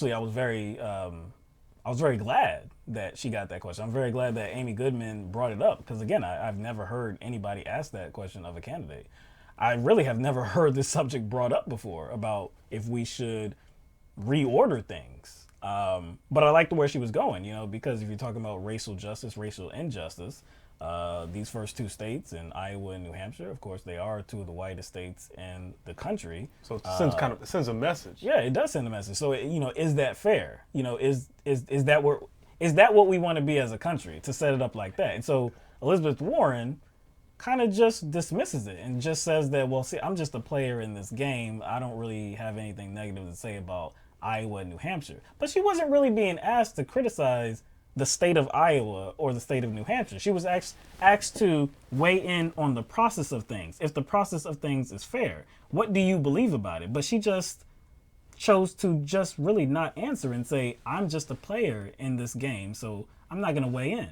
That's not what I want in a president. I don't think that's what anybody wants in a president. Because this is, again, a candidate that believes in big structural change. Now, the structure of the whole primary process is something that a lot of people believe that should change. If you believe in correcting some wrongs in this country, if you believe in racial injustice and a lot of, correcting injustice in a lot of different areas as well, why wouldn't you have a more, compelling answer? Something that has some substance to it. Something that even made it seem for a second that you actually thought about the question and was willing to weigh it on your mind just for a second. Consider it and give an actual response rather than, I'm just a player in this game. I don't really care. I'm out. I'll tell you why. Because methinks she felt attacked. Because she tried to almost cut the question off. Did you notice that? Yes, she did. A couple times. She tried to just shut it down before Amy Goodman even completed the question. Mm-hmm. So I'm trying to figure out, why did she go there as if Amy Goodman was attacking Iowa? She wasn't. Think about it, though. What do people do typically when that conversation is, trying to be initiated? What do people usually do? They recoil and say, why are you attacking me? Like, I ain't saying nothing about you. We're just talking about how do we deal with kind of systematic issues? How do we deal with how we traditionally engage in this political process and who we cater to first and who those people look like? That question wasn't about Iowa. No, it wasn't about blaming Iowa or New Hampshire, diminishing what they are. That's what it sounded like. Like, you're blaming Iowa. I was like, that's exactly what people do when they feel like they're being blamed, when the topic of, putting more focus on marginalized people gets brought up. That just seemed like she took offense on behalf of the people in Iowa, on behalf of the white people in Iowa. It like she felt some kind of way about that. So she should have had a better answer. She should have. And you know who did have a better answer? Because, your boy Castro is doing things. Julian Castro is doing things, and he's seizing opportunities like this to kind of have better answers. Now, he had time to give he had time to prepare, a statement, but he took this kind of dull moment, Warren's dull moment, and decided to capitalize on it. And he issued a statement too. He issued a long statement, but within the statement, one of his quotes was, in regard to the issue that Amy Goodman was trying to bring up to Warren, he says, "We can't say to black women, 'Oh, thank you. You are the ones empowering our victories,' and then turn around and start nominating contests in 2 states that have barely any black people in them." Now, he said a lot of other different things too, but that was kind of like one of the main portions of what he said. Basically, he answered the question right. Look, I understand that because, again, like I said, I've never heard that question being asked of a candidate. I've never had. This is not something that is being talked about, especially when you're talking about these national media platforms, not really being discussed. So if she had never considered the question, I get that. I understand that. If it was a surprise to her, I get that. Take a second to actually think about it. She's not somebody that's unintelligent. She actually chooses her words pretty carefully. She seems that she's pretty insightful as well. She seems like she can be very intelligent and very articulate in the way that she, I guess, expresses herself. So why not just take a couple seconds? It doesn't look bad for a candidate to actually ponder something and say, you know what? I actually have not been asked that question before, but really, I mean, it's a really prudent question because my whole campaign is about big structural change. And if we're talking about marginalized communities, marginalized people, and this is certainly an instance where for a very long time, 2 of the whitest states in America have been at the forefront of the primary process. It may be something that we, may take a look at, that we should take a look at. That's not even committal. That's not even something that you're committing to. But it's at least saying that, you know what? The idea of it. I haven't thought about it before, but I think, that warrants some kind of discussion. You can't even say that. All you're saying is that you're a player in the game. Your hands are tied. You got no impact here. You can't do anything. You're running for the president of the United States. So as the president of the United States, you definitely would have some kind of power, right? Amy Goodman you definitely would have a voice. Yeah, but Amy Goodman wasn't asking her, like, hey, what would you do? What would you do to change it? How do we change it? How do you go about that? Amy Goodman didn't ask her that. Really, she was asking her, is it a problem? Do you think it's a problem? And maybe, I wouldn't expect her, to have, an answer for that question, like, immediately. No, I wouldn't. And that's being generous. But see, I don't even think that's a question that you have to deal with, like, specifically, though. You can deal with it in a broad way. Because if she understands the history of this country, and if she understands who has a bigger voice in this country, then an answer wouldn't have been hard to come by. No. Do you see what I'm saying? Because you have such a if you have a vision. Exactly. If you have an understanding of this country and your viewpoint is rooted in, like, understanding that there are certain people whose voices do not get heard as much, certain people who kind of voices get marginalized. If you just understand that, then the answer should almost flow like that. A non-committal answer too. Yeah, exactly. You could have a non-committal answer. Like just answer. acknowledge that. Just acknowledge it and just move on. Again, that she couldn't even do that, I think says a lot. And when I say things like, her whole campaign is about big structural change, and when I rattle that off, look, I'm not saying that I myself believe that, because I have more than doubts. I have more than doubts about that. But I'm just saying it in the sense that that's what she projects. That's what she says. Big structural change. When Ayanna Pressley came out with her endorsement of Senator Warren, big structural change. Can't wait. Okay.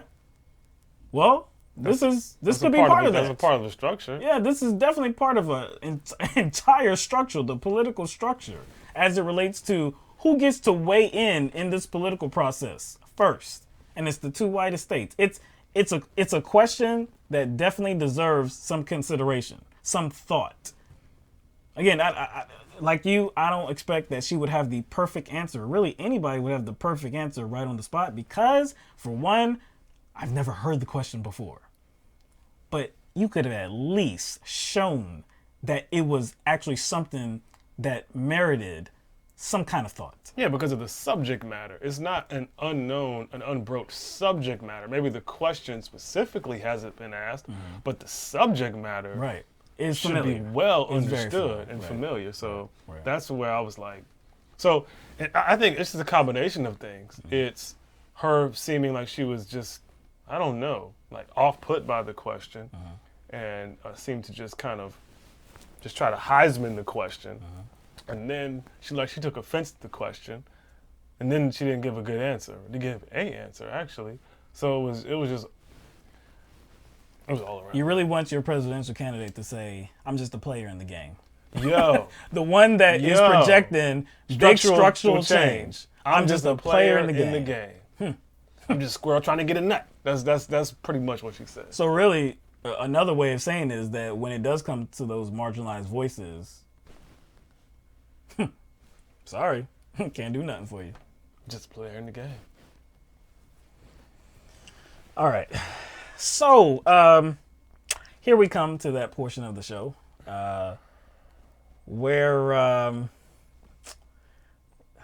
little torturous here. A little torturous. We've seen these videos. But it's time for us to torture you. Yeah, you all. True. Because we're not going to go through this alone. Yeah, true. We're going to be here with you. We're going to take y'all along. We're going to be here with you. And we're also, you're going to see our reactions as well, too. We're going to leave our screen up. There's a thing going on, and it's called hashtag Maggot Challenge. And it's a bunch of conservatives rapping about their love and their support of President Donald Trump. Now, just to be clear here, we're not talking about actual rappers. Like, we're talking about rappers that are actually in the game, rappers that have some clout, rappers that have a history doing rapping. These are amateurs. No, you amateurs. Okay. Okay. Wow, that's too much. Okay, that's too much. Let me take it down. You need to take it down several notches. Several. Let's see. They are civilians that are experimenting with the rap genre. Is that a better? It's a nice way of saying it. Is that better? Yeah, it is a better description. Amateur kind of says that you're getting in the game. Yeah, like you're trying to do something here. Yeah. Oh no, these mugs ain't trying to do nothing. Oh, they're trying to do something. They're just trying to do the wrong things in the wrong way. So again, we have a few clips for you. Boy, it's hard to know where to start. It's hard to know where to start. But let's just go with clip number 1. There's no good way to set these up, so we're just gonna let them ride. And here you go. Here you go. All right, here we go. Let's see. Yeah, we gotta put that on. Let's see. All right. I'm a maggot kid. I'm here to blow up the liberals' list. School shootings, pedophiles, and vaccines. Today it is really hard to be a teen. Now listen up, Greta. This message is for you. We are warriors of God, and we're praying for you. How dare you? How dare you? Spread fear with your ego, but the truth is where we go. Our human rights come from God, not government. Brainwashed puppet, you were sent. You liberals act really strange, but MAGA kids are now in the game. Unity and peace is our prize. We hold our president way up high. Like an eagle, we will take flight. In God we trust. MAGA kids fight. In God we trust. MAGA kids fight.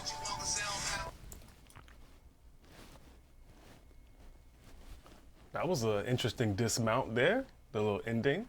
She got a the little little loud. pose. She was She trying had to the pose, too. She tried to get the crowd hype, and she had to, serve as her own hype man. I understand. I dare you. I dare you. I was saying that was in my head like, oh, I dare you. I dare you.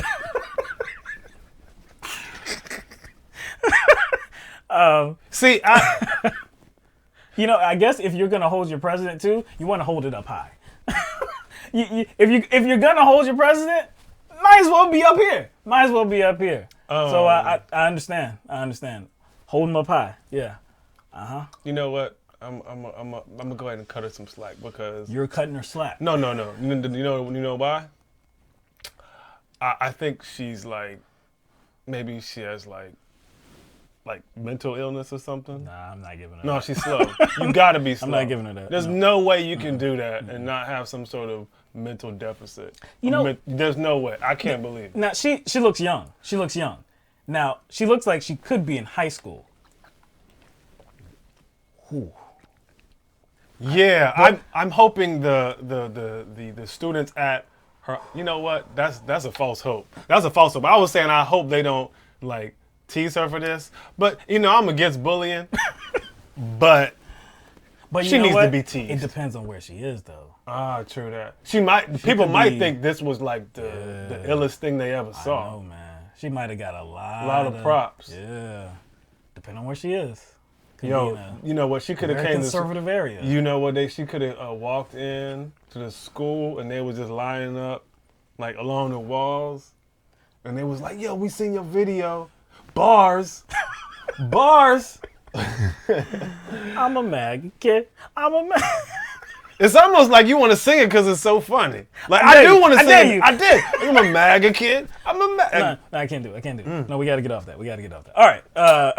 Let's go to the next one. I got it. Katie Kane said, "I'm a Maggot kid now." Oh my gosh, man. Lisa threatening to unsubscribe, man.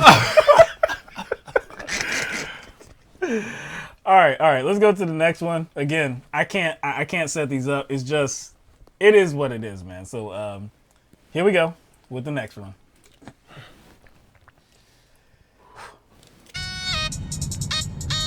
This is a rap about a MAGA hat. The one that always taken by a Democrat. Trump's policies are so grand. Watching the economy expand. So take your friends to a MAGA crowd where the love of freedom is found. Let them conform to the Trump plan. Ask that Glenn Beck, he's now a MAGA man.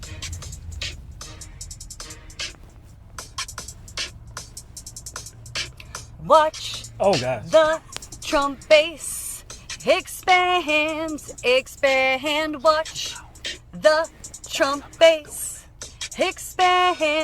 expand. Walk away. Walk away. Walk away. Walk away. Walk away. Walk away. I know a lie. When I smell it, I know a lie. When I smell it, Very. She was like, "You see what I said? Yeah. You heard that, right? I smell like when I smell it." So Jesse, cute. Jesse Smollett. I smell it like when I smell it, small it. Got it. Like the wordplay.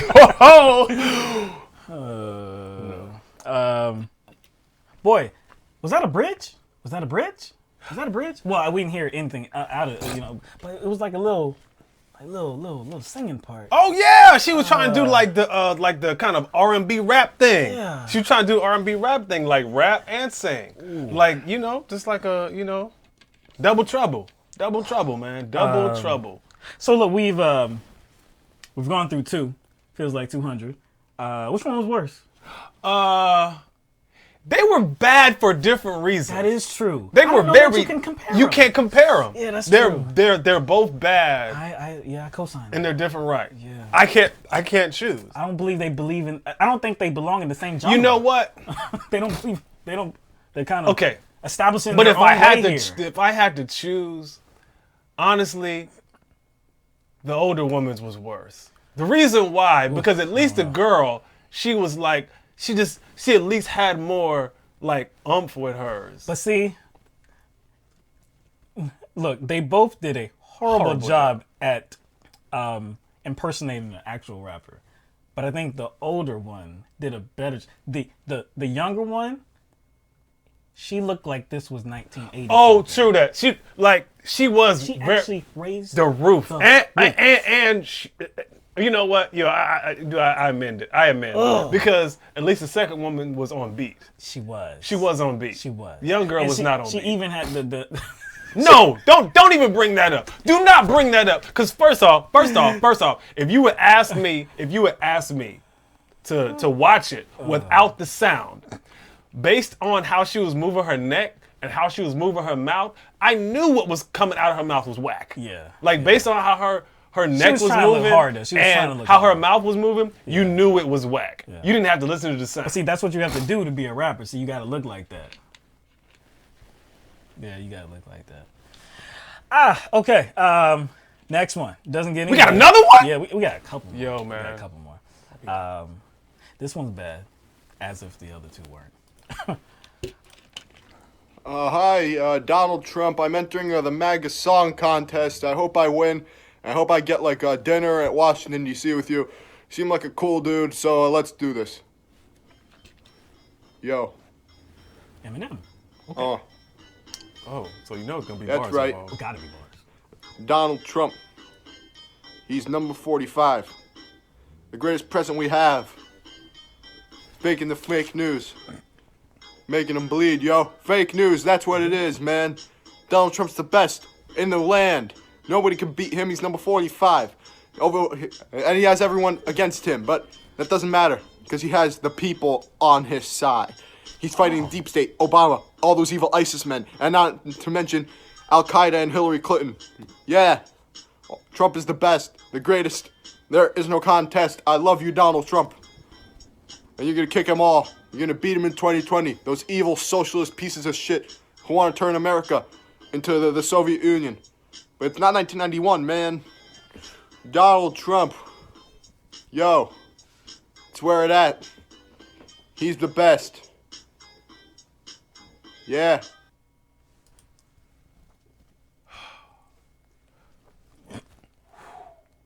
That was written. He wrote that and still couldn't stay on the flow. No. He wrote it. Hey, look. How you not stay on your own flow? Hip hop and rap is not about rhyming every word I understand. No, it's not. Because it's about what words fit and the true. cadence. That is very And true. You can bend words to make them sound like they rhyme. A lot of rappers do it. I understand that. I'm not. Words don't have to rhyme. But there's a huge but there. When he said 45, see, I was already completing it for him because, like I guess the logical word to use to rhyme with 45, he's the best president alive. I thought that's what he was gonna say because that makes the most sense. He said 45, the best president alive. He said 45 is the best president we have. I was like, from that point, I was like, oh Lord, I'm in for a long, long, rough ride. I mean, it looked like he was ad-libbing, but it was clear he was looking at something. So I'm certain he actually wrote it down. So how did you look? How did you, like, that's a feat. You look like you're ad-libbing, but you got a sheet of paper, obviously, or a screen or something with the lyrics. He was nervous, man. Maybe he was nervous. Why the hell did you put that out there? Maybe he was nervous, man. Why the hell did you put that out there? Maybe he was nervous. He's like, man. I want to win dinner. He said he loves him. Hope you do. What was the blood part?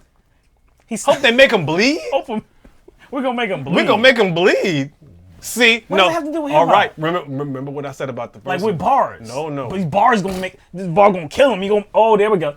They're gonna make you bleed. The We're gonna bars kill gonna you. make you bleed. I ain't heard You that know before. what? I ain't heard that before. Hey, I ain't heard that maybe before. that's right.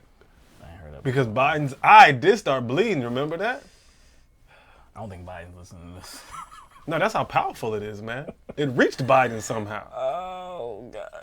That's how strong the MAGA challenge is, man. All right. We got one more. And then we're gonna be done with this, man. We're gonna be done with this. Yo, can I gather myself first, man?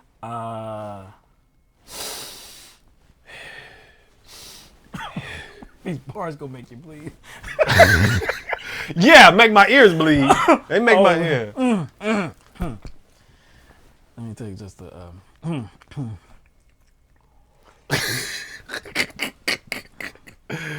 Okay. All right. We got one more. We're gonna be done with this. All right. Here we go. To 2020, we coming through. Mega girl gonna get your lips, don't know what to do. They wanna cheat and lie, that's why you hear shit say he needs to be impeached, son, step out the way. Me got all the red, and y'all just blue. Cause Trump got all the clout that y'all wanna boo. It was Biden who gave that cha-ching to pay. Well, Trump wins elections the honest way. Tell Alon that we are coming from Minnesota. Cause I don't like paper straws in my soda. The left wants to silence conservative voices to make it so we ain't got no choices. But with us on his side, he just can't lose. He's defeating ISIS while the left fighting moves. The people are tired of being the left's prey. That's why I'm in this rap song with Russ and Gray. Ay, ay, ay, Trump is your president. Ay, ay, he the best president. Ay, ay, who the best president? Ay, ay, Trump is the president. Yo, excuse me. I have never seen anybody look as artificial as that when they're saying, hey, hey. It's supposed to look natural. Like, hey, hey. It's supposed to look natural. All I saw was, hey, hey. Oh, yeah. I know you're only supposed to say this for like spiders, whatever, but you gotta kill that with fire. You definitely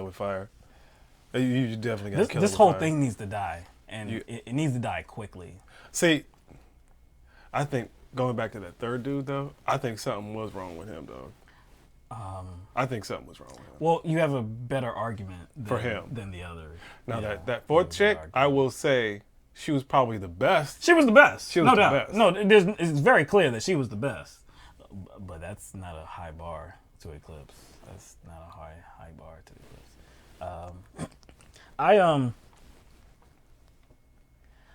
Actually, there was a tweet. I forgot about this. There was a tweet that I saw that perfectly encapsulated my feelings on this. This tweet reads, Donald Trump has done many horrible things, but telling white conservatives to rap is truly depraved. Help me. I cannot unsee these things. Hashtag MAGA challenge. I can wholeheartedly feel that. Like I feel that deep. I feel it deep. This is depraved. This is unacceptable. You know what? But to be clear, I'm surprised I haven't seen anybody beatbox. Oh my gosh! Please don't stop! Don't give him ideas. Oh yeah, my Don't bad. give him ideas. Trump did not start this. Okay, now he did egg it on, but he did not start it. It was by some guy, and you saw that in the last video. She had a picture of him, Bryson Gray, I believe his name is. He started this. He put out a video of his own rap, and most of the times they're using his beat and rapping up. You know what's real whack though? I've seen many videos where they're just rapping over his lyrics. As he's actually rapping, they're rapping, which is, it's distracting. Like, nobody found it necessary, or nobody, like, found out how to maybe, like, dub it. Or just, like, cut a little portion of the audio that didn't contain any lyrics and then loop it. Loop that bitch. Like, you know what? And, you know, as cringeworthy as this MAGA challenge is, this actually might work on behalf of, you know, the opposition party. How so? I think this is going to repel a lot of votes. I don't know, man. I don't know, Maybe man. there are some old ass people I that don't may know. think this is cute, but if you're talking about galvanizing young voters, I don't know. Like, I'm pretty sure that there's a group of people that think this is just so tight. But I'm just. They're not bringing any new people in with this. I'm sorry. I don't see. The young people that may be attracted to this, I believe, are going to be white. I wouldn't assume that they would be people You know, of color. but see, again, Not mostly, of the course. people It would who be are white going to be attracted to this were already going to vote for Trump anyway. But see, again, if you're attracting young voters, we know how kind of unreliable, you know, a lot of young voters could be. Impressionable. So if they see something like this, maybe he gets a little bit of a boost. I don't know, man. But like I said, I can see if there's a plus for Trump, it would be that there would be young white conservatives that are loving this. This is horrible, though. This is oh gosh, man. You know, look, we're sorry. We see a lot. He apologized. We see a lot of animosity in the chat. Hey, if you haven't seen this already, we had to do it. Sorry, because we had to put out some real bars out there for you. You know what I'm saying? I mean, like, this is this isn't an entertainment show. It's a political show, but we try to entertain. Were you not entertained? Were you not entertained? I'm saying bars. I don't know about entertained. I guess you could say terrible. It. Yeah. Barkley. Yeah, that was. Yeah, it was terrible. We need Barkley to say it. Straight up. This has to go against, like, community standards. This has to go against social media community standards. But it's all over YouTube, though. Yeah, but this is... Why are these videos being taken down? This is just... I'm for censorship with this. Are you for censorship? I'm pro-censorship. Pro-censorship. I'm pro-censorship here. Yeah. Because, I mean, you could consider this something that might incite violence. Oh, yes. Because I can feel like I'm going to punch somebody. I want to chop somebody in the throat. Yeah, I feel myself, yeah. Specifically them. Yeah. I'm going to chop them in the throat.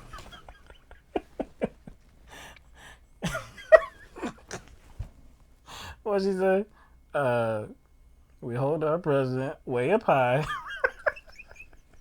Didn't you say, like, it reminded you of, like, what did you say? It reminded you of, like, some, like, like, you know what? That would be doing it a disservice if we compared it to rap in the late 70s and rap in the early 80s. You know what? No. I wouldn't compare it to rap in the 70s and 80s. I would compare their attempt. How people attempted to rap. Okay. That very, very dramatic and overboard way of trying to do rap. Like, that's what we saw. Especially from, like, the first one and the second one. Like, the overboard way of, like, that's not rap. You're trying way too damn hard. Like, that's what we saw back in the 70s, 80s. Like, this is 2019. Yeah. Y'all still doing this? Yeah. You still don't know how to sound at least a little bit like you know what you're doing? So it's the cadence and the flow Yeah. that they're attempting to do. It's kind of the cadence and the flow of rap and hip-hop from the late 70s and the early 80s, and it's bad. It's horrible, man. Terrible. Vote Donald Trump. He's our guy. Democrats, don't even try. I'm like, oh gosh, like it's the cadence and, like, the delivery that's just like, whoa. And the manners. She actually raised the roof, man. No, man, you written off just like that, man. You can't raise in 2019. You should know better. But see, again, what area is she in? Did it just come to her school? Did it just come? They need to be bullied. I'm sorry. We're against censorship and we're against bullying. Not now. I'm done. They need to be bullied. They need to bully that shit out of them. Oh, yes.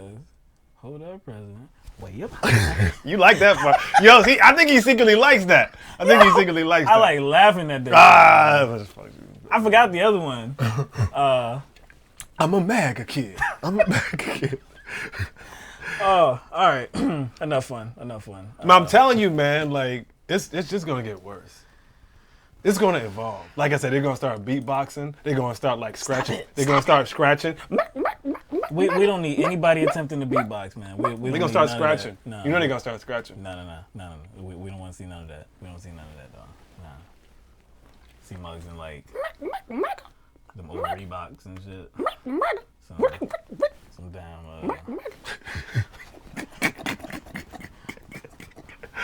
some Run DMC gear and shit, man.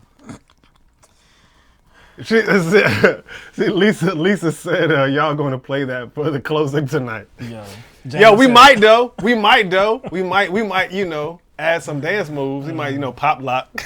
Yeah, Django said I want to see popping lock for Trump. Oh, for real. Hey, if that dude, there's a Hispanic dude that pops lock for Christ. You ever seen that dude? No. He's like, Jesus Christ, the armor of God, Jesus Christ. Put on the helmet of God. Yo, but we got to do some. So if they can do it for Jesus, but we'd have to do some old dances. Crump for Trump, dog. Nah. Yo, the Django. That's too early. Yo. That's too recent. Crump for Trump. That's too recent, man. The way these ones sounded was like in the 80s. We got to do some like. The Django is just trying to help him out. We got to do some like. No. The Django is trying to. The Django is trying to get them up to the modern level. But see, they ain't there. But even though Crump ain't modern, will be modern to them. So I do like the Crump for Trump.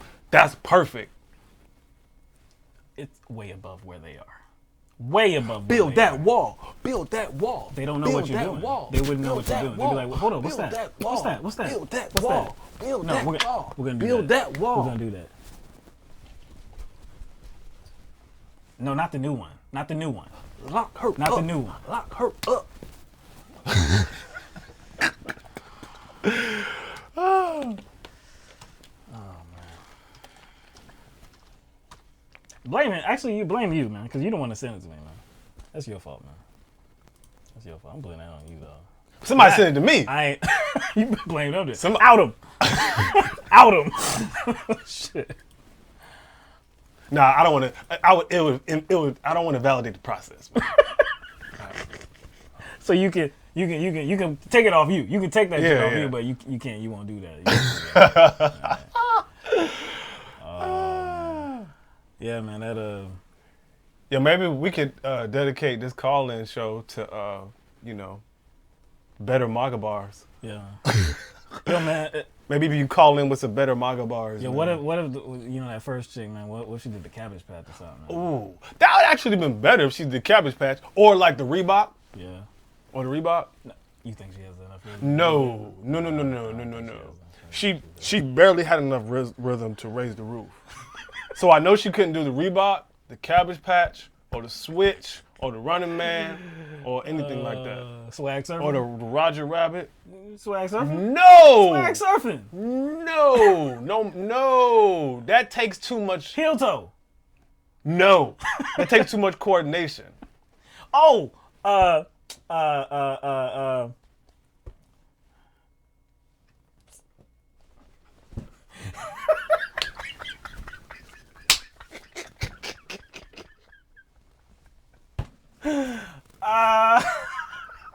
You know this though, because you know he just did, right? Shit, right? No, you know he just did, right? Presidential shit, man.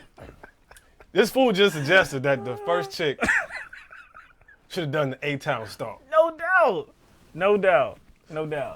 Because come on, that's simple. Remember the motorbike? All right, let's grab this. We're having too much fun, man. Let's grab this call, man. All right, so first caller is coming from the 617 area code. You are on the air live with LTMB.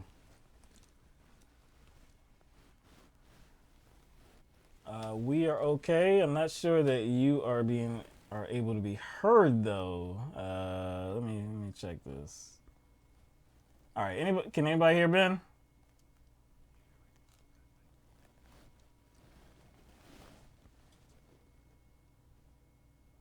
Waiting waiting for some confirmation because I don't see any. Nope, can't hear. Didn't change anything from last week. Nothing changed. Didn't change anything from last Thursday. All right, let's do some exploring, see why this would be. Let's see. All right. We had too much fun, man. So, you know. Same as system. Yes, same as system. Select a speaker. Same as system. It should be working, but it's not. Let's see.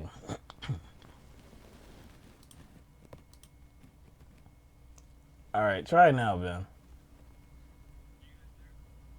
See, I see a little fluttering, but yeah, we can hear you, but they can't. I don't understand what the heck, man. I don't understand why this happens. Obviously, this is not the best way to do this. We'll have. Actually, we didn't start having problems until, you know, just recently, really, and then we fixed them, and now we got problems again. Nope. No, we didn't. That was the issue last time, but no, there was no settings changed. We didn't change any settings. Try it again, Ben. Nah, they can't hear you, man. Yeah, I think the Maggot challenge broke the damn stream, man, or broke the software. Just stay there, Ben, and we're gonna close the software and then restart it, see if that's the problem. All right, let's close this out. Let's restart it. Because if we click that, that's when the... Yeah, no, we don't hear ourselves. That's right. All right. Apologize for the technical difficulties, everybody. We hate to have these problems.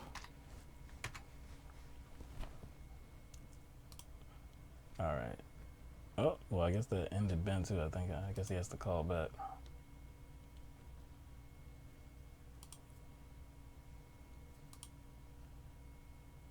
Oh, yeah, that's right. Okay.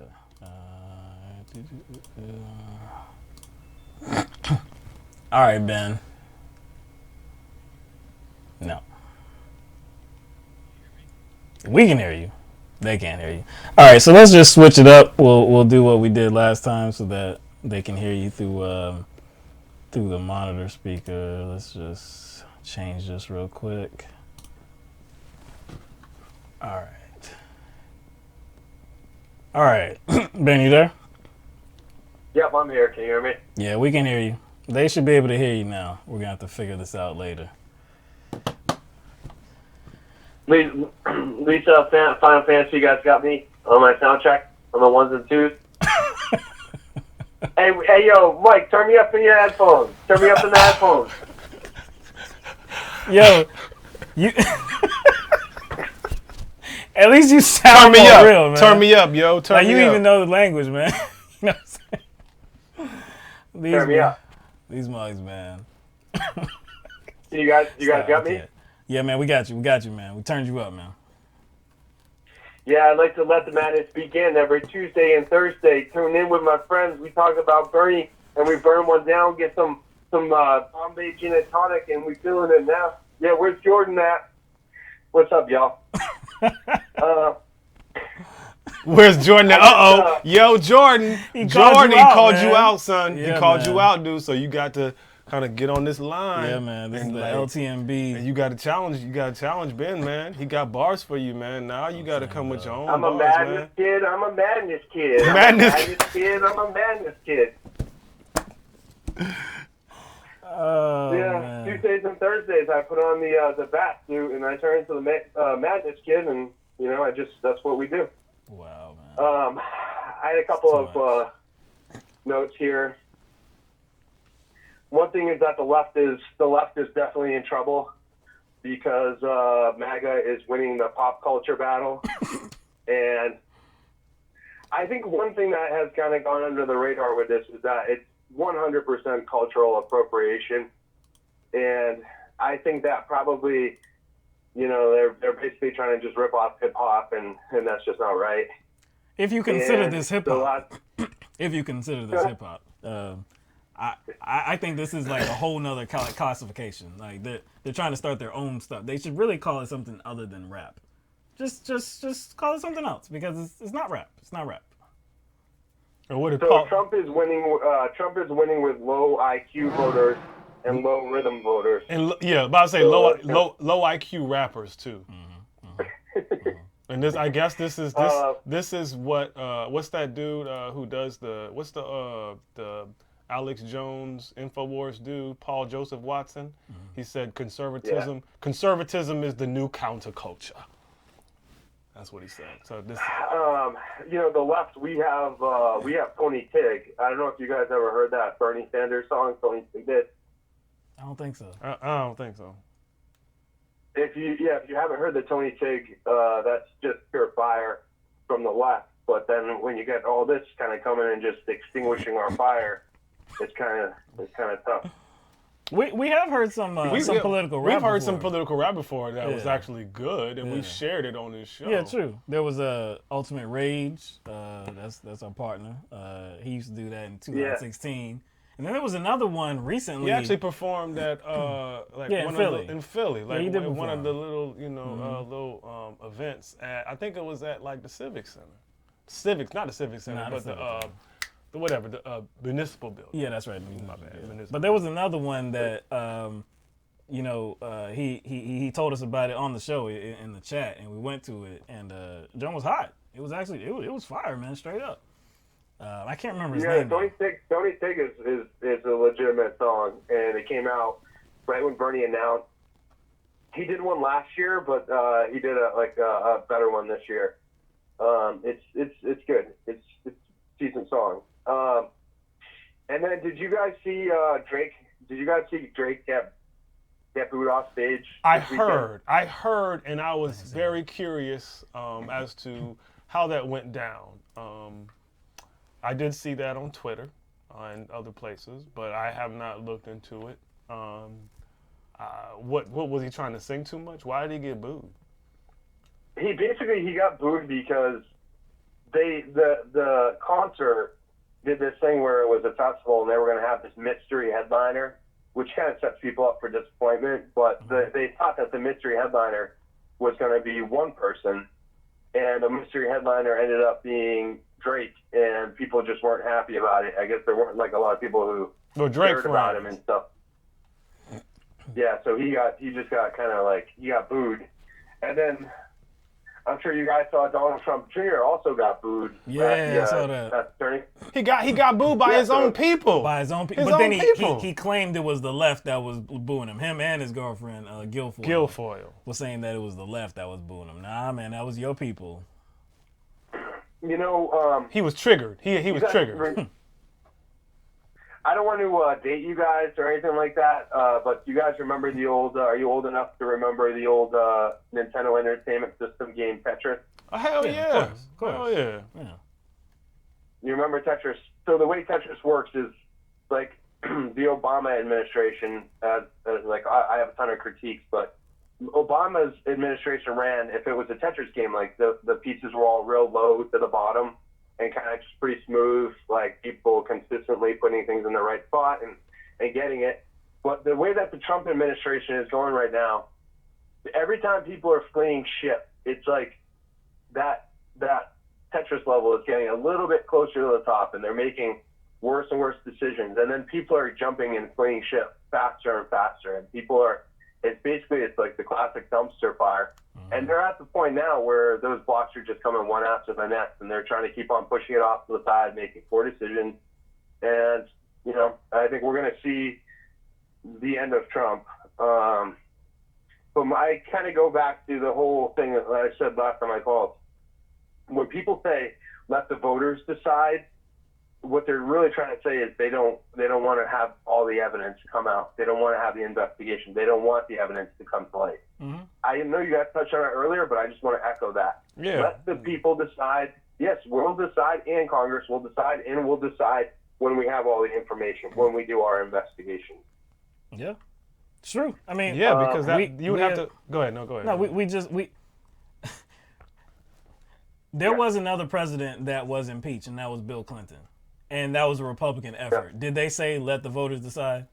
Of course they didn't. Now, of course, Bill Clinton was coming on to the end of his 8-year term, but still, this is a Congress decision. Everybody knows that. They know that. They're just, come on, they're just playing loose and fast with the facts because, like you said, they don't really want the investigation. They don't want I heard Trump say that he doesn't even want the open hearings.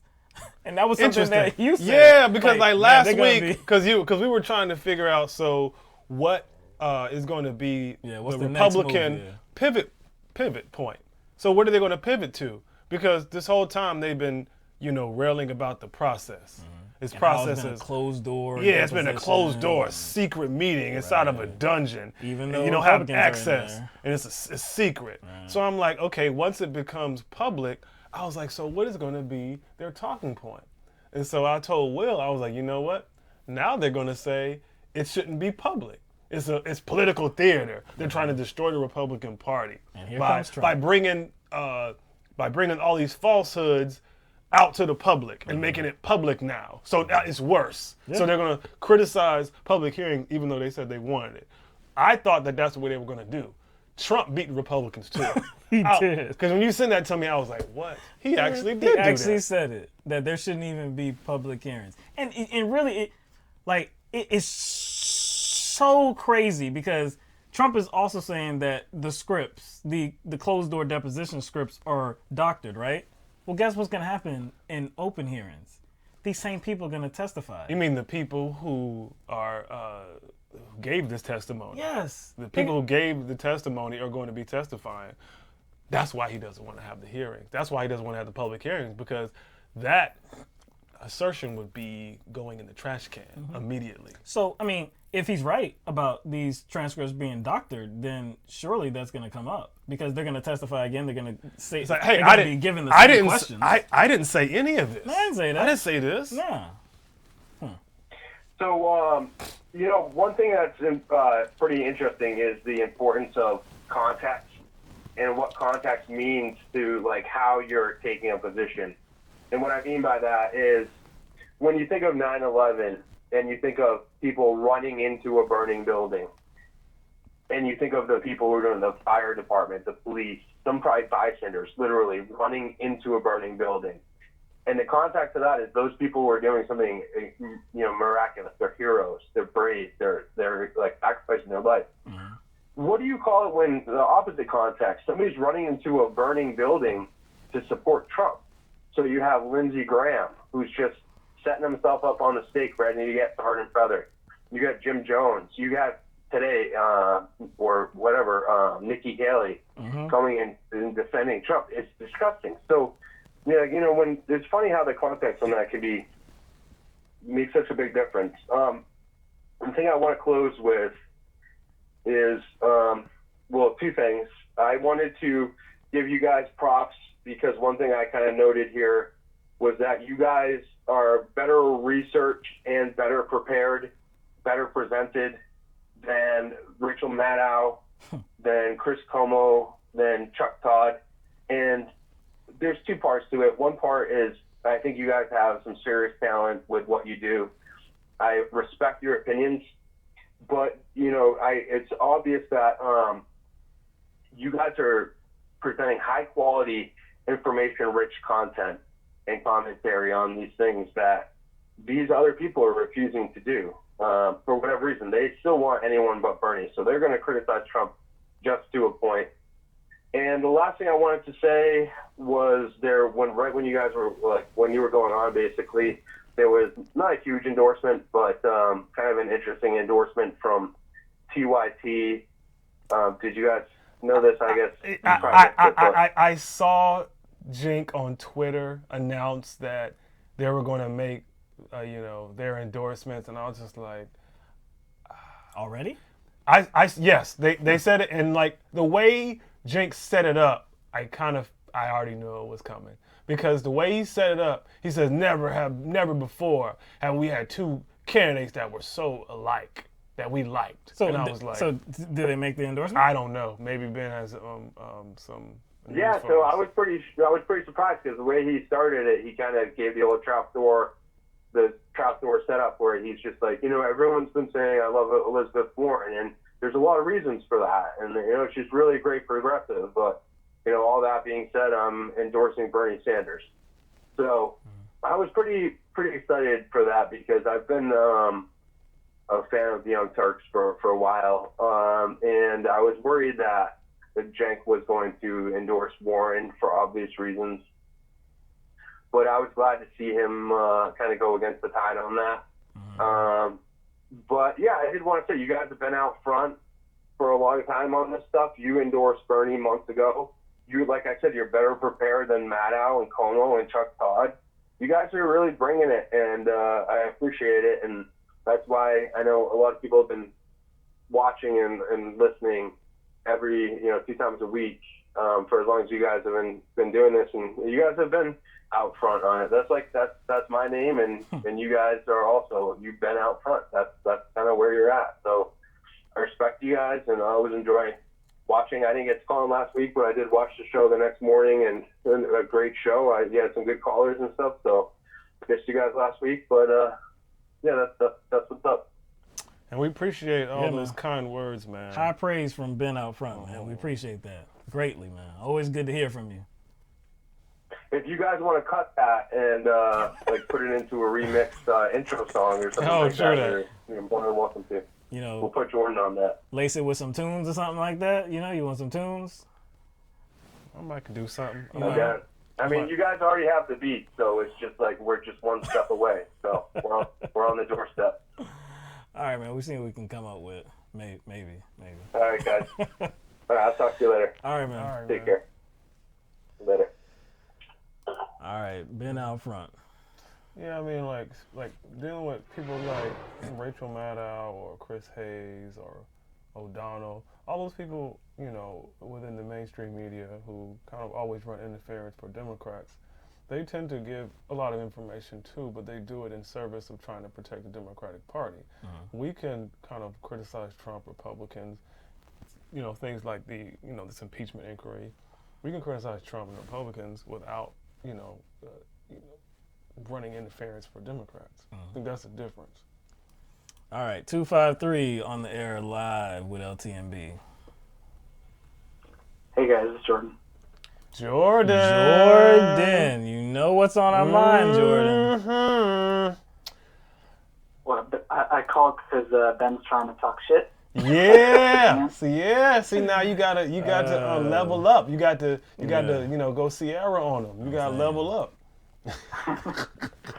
Well, he's talking about remixes. I'm gonna have to remix them. Go back, find some things he said, and make a nice little remix of them. Hold on, weren't you supposed to be dropping something? Yeah, you were supposed to be dropping something. Yeah, last week you were supposed to be dropping something, right? Yeah, man, it's on my channel. Is it? Okay. You know what? Okay. We'll go a little bit. This is the goofy little thing I made. You know, I actually did try to look for it, but I thought you were Duke of Bud before, weren't you? I think was he Duke of Bud before, or were you always? Yeah. Duke of... Okay, I looked for Duke I of evolved. Bud. Okay, all right, you evolved. Oh, excuse me. Yeah. All right, but yeah, I'm gonna check that out. Man. Excuse us.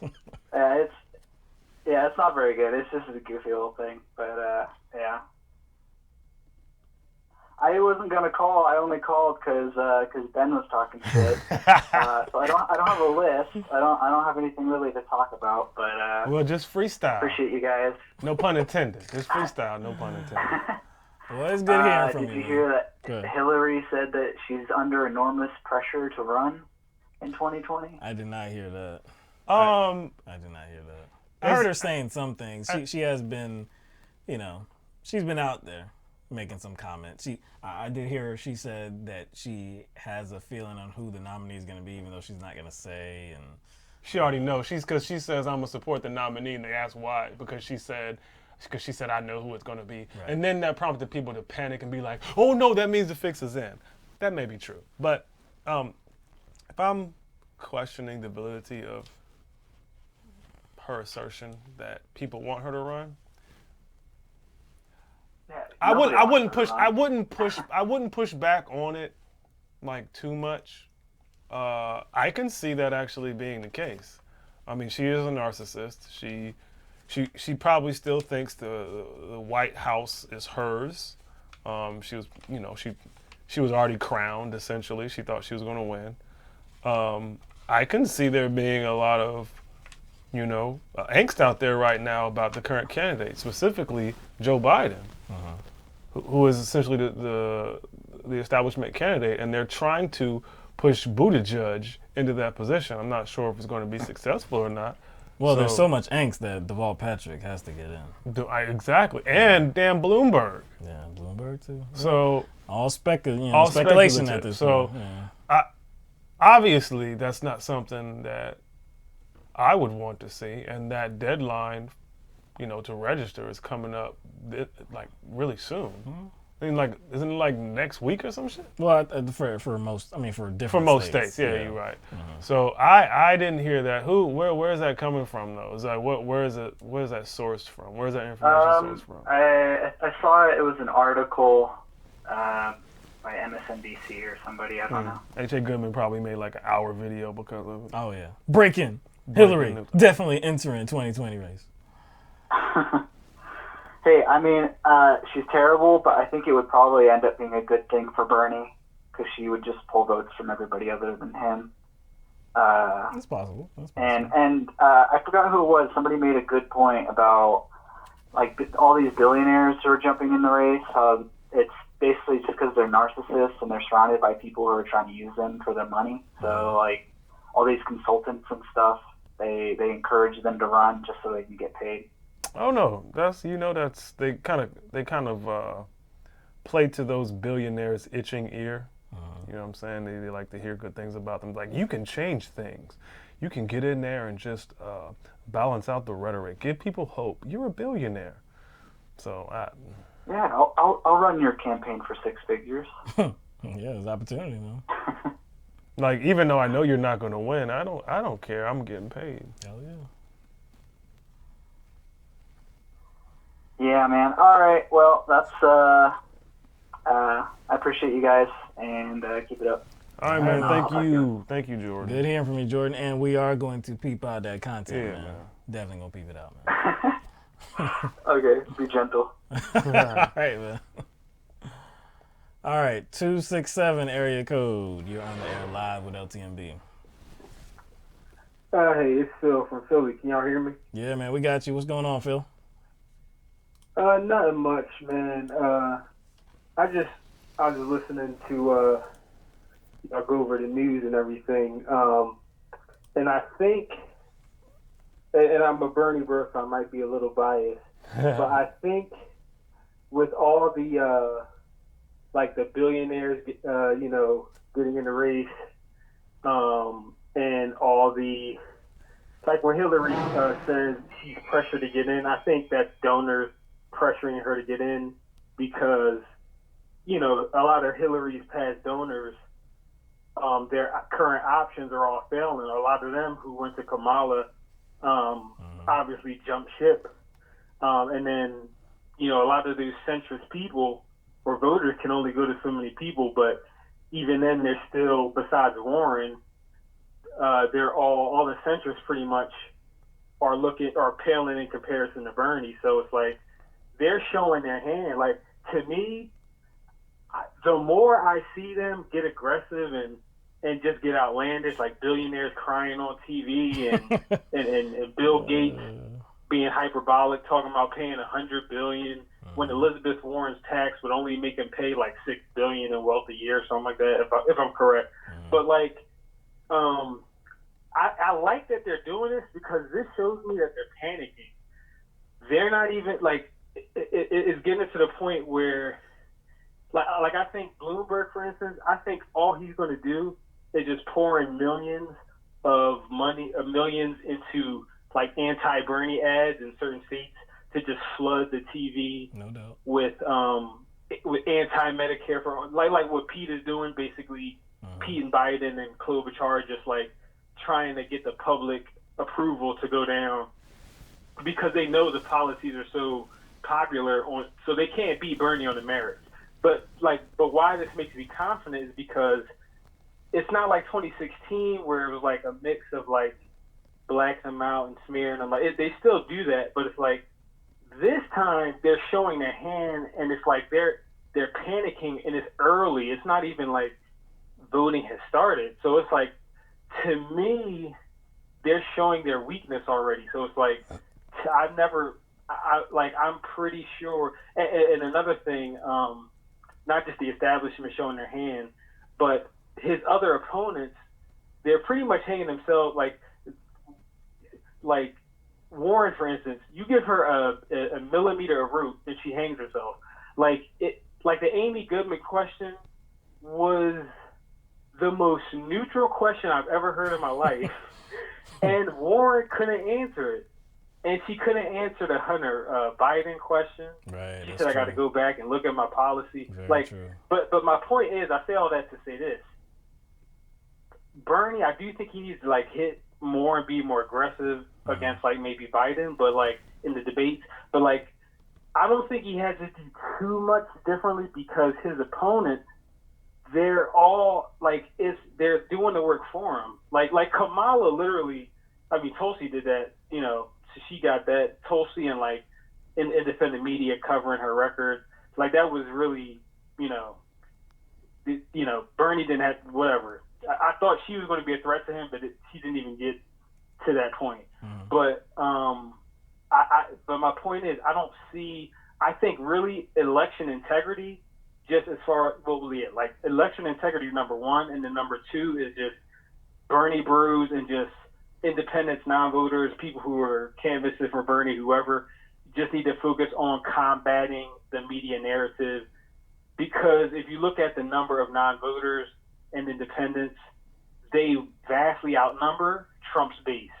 So in Trump's base, like with that MAGA challenge, with or without that, that makes it worse. I think it does repel like just regular independents who are not even super progressive, but they might be like economically kind of like populist. They like Bernie, but they don't like SJW type stuff. Like, maybe people in the Midwest or whatever, or people in like Kentucky or something, but they like the populist, like West Virginia, which I always go back to. Those Republicans in West Virginia love Bernie because the populist side speaks to them.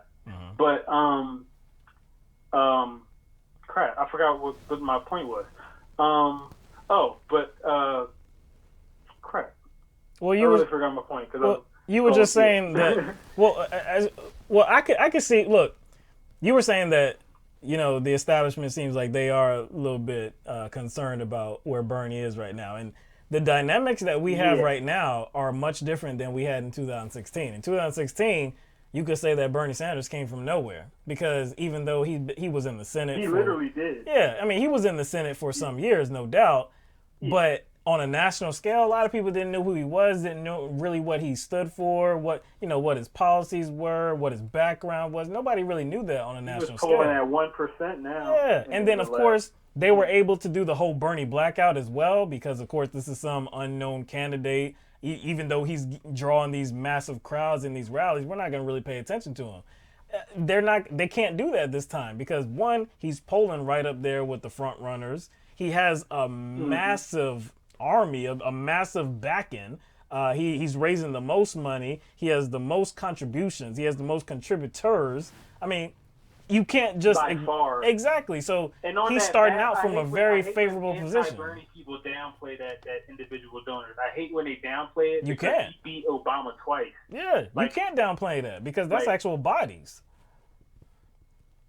Like that visual map of his individual donors, I love, because it's not like, because people downplay it because they're like, oh, he just got a bunch of donors everywhere spread out. But no, it's not just that they're spread out everywhere. It's that by the raw numbers, he has more in every area. Right. So even in like the reddest of states, you'll have, he'll have 50,000 or 100,000 more donors than the second most person. Like it drops off. Like I don't know what it is currently, but I know when they did that whole article, he was maybe like almost twice at what Warren was at the time, and then like it drops off after her. I think the Buttigieg and then Biden or something. But like my point is, like, he's so far ahead of his opponents in these other metrics. And in the polls, when he's second or third, I don't mind that because I know in a lot of these states he's going to outperform. Right. Obviously, there's certain other states like in the South or whatever that aren't going to be as easy as like say the Midwest or Northeastern states that are just shoo-in, or like California. I think he's going to do well in, obviously Oregon, all that. Right. But yeah, like I was going to say, even Tulsi, who I defend, like people know, I even donate to Tulsi. But I call her out because I do disagree with her. It's just that most times when people are smearing her, they are, they force me to defend her because they could just go all the like people like you and Kyle I like because y'all keep it objective. Y'all will criticize her on something that's reasonable, and I think I said last time her pandering conservatives is one of like it's literally. I'm like, girl, I might have to stop donating to you over this. Because, like, the BDS thing, I was like, because I'm like, most of my money I spend, I'm lower middle class, so I can't spend a lot. But most of it obviously goes, like, as far as, like, donating-wise, it'll go, besides it's just random charity, it'll go to, like, Bernie and, like, random, like, progressive Congress people around the country that I think are important races that I could help out. Because I'm in a safe blue plate, whatever. So, I help out Bernie when I can. Right. I thought helping Tulsi was a good use of money, just, some extra whatever. Not a lot, but, whatever. But I'm like, yeah, she still has some strengths, some foreign policy issues she's good on, even some domestic issues. I actually think she's closer to Bernie than people get credit for, arguably. But she gives credit to like Dave Rubin, Breitbart. These aren't even like moderate Republicans. These are like even other like Republican people don't take them. Say like even Dave Rubin's own fan base mocks him, and I think his conservative fans are even smarter than him. Like Tucker Carlson, like. Bernie, or like somebody like that, will go on Fox News and talk to Republican voters, but they won't give credit and give the framing. They won't make it seem like it's because the thing is when you get those neutral people or those low IQ voters that are just apolitical or just whatever, you want to make the case to them why you're better than Trump and why because they may be like, oh, the socialist stuff seems kind of weird, but whatever. I never researched it. Like, you don't want to give the right wing framing credit so that those low IQ people in the middle or those quote unquote moderate Republicans that y'all say y'all want to get so much that the Hillary voters say they want to. Oh, we got to pivot to them, pivot to the center to get these moderate voters. Like, you don't want to give the right wing argument credit up front. Nah, you don't. Especially when we're not even arguing for that. Like she'll give credit to open borders. Right. And mind you, there are left wing people in America that do want open borders, obviously, but that's such a minority. It is and a minority. I hate when people conflate the two because people like me that are in the same that I go to school with or whatever that are into politics, they'll assume that because they go to school with a bunch of like. Even though their school might be a mix of conservative and liberal and far left and this, that, and third, but like they may know a lot of like, oh yeah, I know, the DSA chapter voted for this, and like even though I've met a lot of chicks that I thought were cute and met, may went to art school or college, and she ended up being like a Dem socialist or a communist or a Green Party member or this, that, or third or independent, but like. I just met them and they just happened to be in the politics. So yeah, I can name plenty of people that I know that are for open borders, but they're not in Congress. They're not in Senate.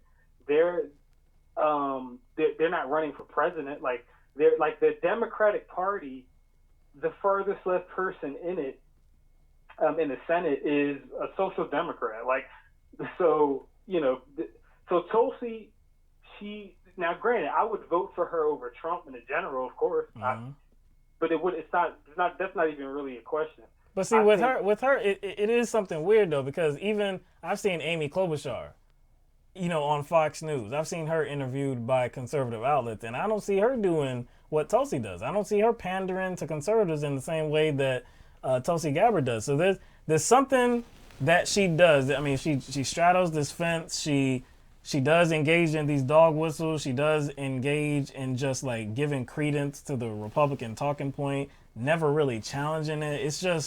It's weird. It's uncomfortable. It puts me off, no doubt. I don't like it whatsoever. And it calls into question, like I said, I wouldn't say that with Tulsi it's all bad. I definitely wouldn't say that. But it calls into question, like, okay, like who are you actually as a politician? Like, what would you actually do? Because I'm not certain right now, because what your platform is something different than what I hear when you're actually, giving a voice to Breitbart News and Fox News and damn Dave Rubin. It's like, it's very... And I don't know who brought it up, Mike or Will. I forget which one brought it up. When Tulsi was playing both sides during the government shutdown thing, when the Democrats were actually for one time like doing the right thing. Right. Yeah. She did. I forget I forget which channel she was on. But that was back then. I think that was the first time she did it, or like in the recent memory. So I was like, she's kind of, it's kind of annoying, but whatever. I mean, she's super hard on anti-war or anti-regime change. She's getting smeared every day. I'll cut her some slack, because that was when she first announced. Right. Like around then. I was just watching every interview, and she was getting. I mean, it was because this is like I hate when David Pakman and them and other Bernie Brews or other social democrat people downplay how smeared she is, because even though she's wrong and I disagree with her a lot, I mean I look at her smearing and I see what happened to Bernie. Like when I see either her or Bernie get smeared, it just makes me be more fair in judging both of them, because I know both of them go through the same thing, and I'm still going to criticize both of them because I'm probably to the left of Bernie and Tulsi, like, and a lot of Bernie Brewers are to the left. Like Bernie has plenty of like them socialists and socialists that love him and are like, yeah, he's the best option, and so and so, and people in the Green Party love him. So that's not even a question, but like. Correct. Oh yeah, but with all that said, I'm going to be fair, but it's like Tulsi, this pandering stuff is just, and even with the Medicare choice, that's another example. I think it's like, from what I understand, it's not a public option, so it's not as bad as like Buttigieg's plan. From what I understand, it's like a multi-payer type of plan, so it's like everybody is paying into it, but there are some people who had a pre-existing whatever plan, and they pay extra. But I know Germany has a multi-payer system, but the thing is, Germany, their healthcare industry or whatever, it may be much more benign or much less corrupt than America. So like because I think in their system, I think the public funds cover 85 to 95% of the overall cost, and the other 10 to 15% is private. But you see, like most of the power is with like so it is multi-payer, but it's a pretty good system. But again, like America is so corrupt with like big pharma, and so I'm personally for the furthest left you can go, like whatever whether it's, I don't care if it's Australia, UK, France, Germany, like. Because I know in America we're dealing with much more, rich, wealthy oligarchs and just, the leaders of industry. It's not just the tech guys, it's not just the oil, it's not just health, it's all of them. It's just, so, whether it's Bernie or whoever, if like, that's another thing with healthcare. I would even take Tulsi's thing over Liz's version of Medicare. I don't know what Elizabeth Warren Medicare for all. It's confusing. I don't know what it's confusing. That thing is confusing. I don't know what it is. Yeah. but like I said, I say all that to say this. Back to my main point. All of his opponents are showing their own hand. So Bernie just has to stay the course. And, you know, like I said, his base needs to focus on just fighting against the literally millions of dollars that Bloomberg will spend in ads in Iowa, you know, calling Bernie. And I think a lot of that goes against him and hurt and will help him because Trump, I remember, got smeared, or not smeared, but it was truthful. But CNN spent so much time saying dumb stuff about Trump, it made him look cool and look like a badass. Because even when they did critique him, it wasn't substantive or it wasn't what people would actually, you know, like Kyle or any of the regular, or y'all or whoever. If y'all were like on CNN critiquing Trump during that election, it would have been different because right wingers would have had or those low IQ, you know, voters that aren't like they're never voted or infrequently vote. They would have had a much more like realistic depiction of like Trump and Clinton. But like when CNN blames Russia and all that for like the reason that right wingers like perceived Hillary and all that, I don't get that because I'm like 2% of Russian bots online is not going to overwhelm the other 98% of millions of propaganda that our own establishment puts out against Hillary.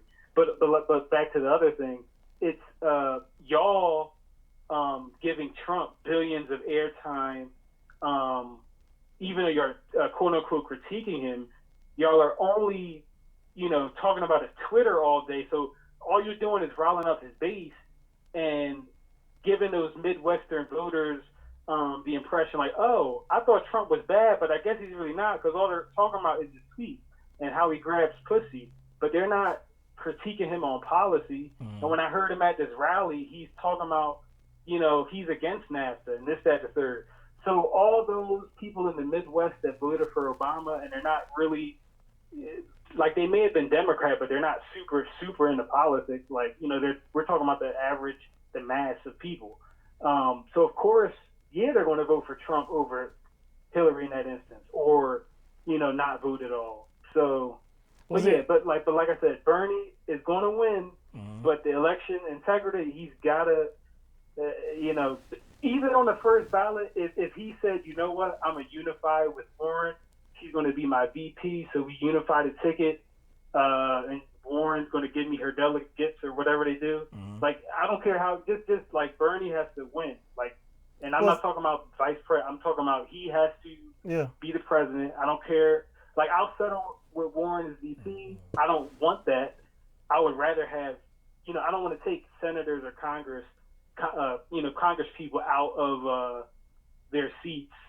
But even like somebody like Jayapal, I would prefer as VP because like I'd rather take a congressman out of a safe district to be VP rather than a senator.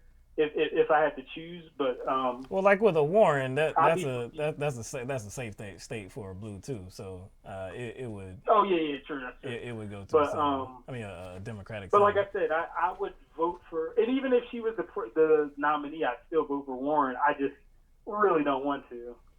Well, like what you were saying, what you were saying with the, you know, there's going to be an onslaught of media coverage, probably, you know, if and when Bloomberg does get involved, you know, the good thing is that there's only less than 2 months, you know, until that first caucus in that first primary. So and who's that black lawyer guy that might run? Yeah, Deval Patrick. Yeah, Deval Patrick. But like I said, there's only it's kind of late. It is late. The deadline for Alabama was November 3rd. Yeah, I know. So, I mean, he already passed that up. So, right? Like I said, there's not much time left. Bernie just has to ride this out. Like I said, we already know he has the most money. We already know he has the most contributors. So once that first state, you know, comes down and, you know, New Hampshire goes, you know, if I'm betting right now, I don't think he's going to win South Carolina. I just don't think he's going to win South Carolina. Now, Nevada, I think it's very possible. South Carolina, based on what, I don't see him winning that. I mean, right at this moment. Yeah, I think it's going to be a lot closer than what it was last time, of course, and that might be a result of having all these different candidates as well. But I think he will definitely be probably in the top 3, probably top 2. But Nevada, I think he has a good chance at. And then Super Tuesday comes. That includes California. That's Colorado. That's a lot of different states. So we talked about this last week, that on Super Tuesday, that might be a wrap. That might be a wrap for a lot of these candidates. But all right, but we only got about 30 seconds left, Phil. So the last words to you. Oh, yeah. I just wanted, 30 seconds or 20 seconds. Anybody. Oh, my bad. You had like 3 seconds. My bad, Phil. I saw under a minute left, and I assumed that there was at least 30 seconds. My bad, Phil. But it was a good time. Appreciate you calling in. Good to hear from you. You have a lot to say, a lot of things of value to say. So appreciate everybody that called in tonight. Phil, we had Jordan, we had Ben. Is that it? Yep. Yeah. We had 3. Yeah. Okay. We had 3 Ben out first tonight. and Jordan. So yeah, we appreciate that. Let's give a shout out to our super chat contributors. Calvin Darden, conversation on capitalism being a construct. It only exists in the mind because it is not real. Only exists we choose to believe or subscribe to it. Yeah, we're the ones that puts a value on the dollar, no doubt. It is not worth anything whatsoever. We applied that value to it. So, but that's the way of the world. So that's not going anywhere unless zombie apocalypse. This is zombie apocalypse. Some type of catastrophic situation. The balance of power would definitely have to change. Oh yeah, it'd have to be something that completely reforms. I think that's why destruction. That's why destruction. As kind of Jordan brought up, one of the reasons why we are so invested in Saudi Arabia is because of how oil is traded. Yeah, no doubt. Currency. So I think that's why a lot of capitalists are against renewable resources, because that would definitely change the balance of power. Even though it's oil is destroying the way planet. The way oil is traded. Yeah, you got to be some kind of evil bastard, man. Straight up, to engage in that type of behavior, to just push that forward, knowing the damage is doing to the environment, to our lands, to our water, to our air, all of it, our ozone, all of that, man. Gaillard, thank you very much. Schultze, Trump's America short bus base. Wow. Damn. I guess that's a response to the Maggot challenge. Yeah, that's messed up, Schultze. I know, man. That's messed up, man. Short bus. Whew. Yeah, I haven't heard that. Although the third one probably rides that bus, I'm telling you. Let's see. Man, I can't. No, it won't go down. Yeah, it won't go down, man. What the hell is going on? Anyway, we got Django Fett talking about cheers. We ain't got no drinks, man. What's going on, man? That's just a greeting. I know what it is. I'm just saying. Oh. I ain't got no drink. Usually that involves toasting. Exactly, man. Damn, what the hell is going on? Yeah, it won't show. It won't. If you commented, Jordan, it doesn't show. It doesn't scroll down. Yeah, true that. I'm trying to refresh this page and I can't. All I can see is that Duke of Bread, Jordan, you are one of the contributors, but I can't see. If you wrote anything. What's going on, man? Yeah, I know. I've never seen that happen either. So yeah, we appreciate the contribution, but unfortunately, if you wrote a comment, that makes no sense. Yeah, we can't see it for some reason. It's not scrolling down. I'm gonna try a different browser, man. And see what's up. Somebody mentioned, I think it was Calvin, about Eric Holder possibly running. I did hear that too. Recently, you heard? Yeah, it's been floated. I'm not taking it seriously, but that's just.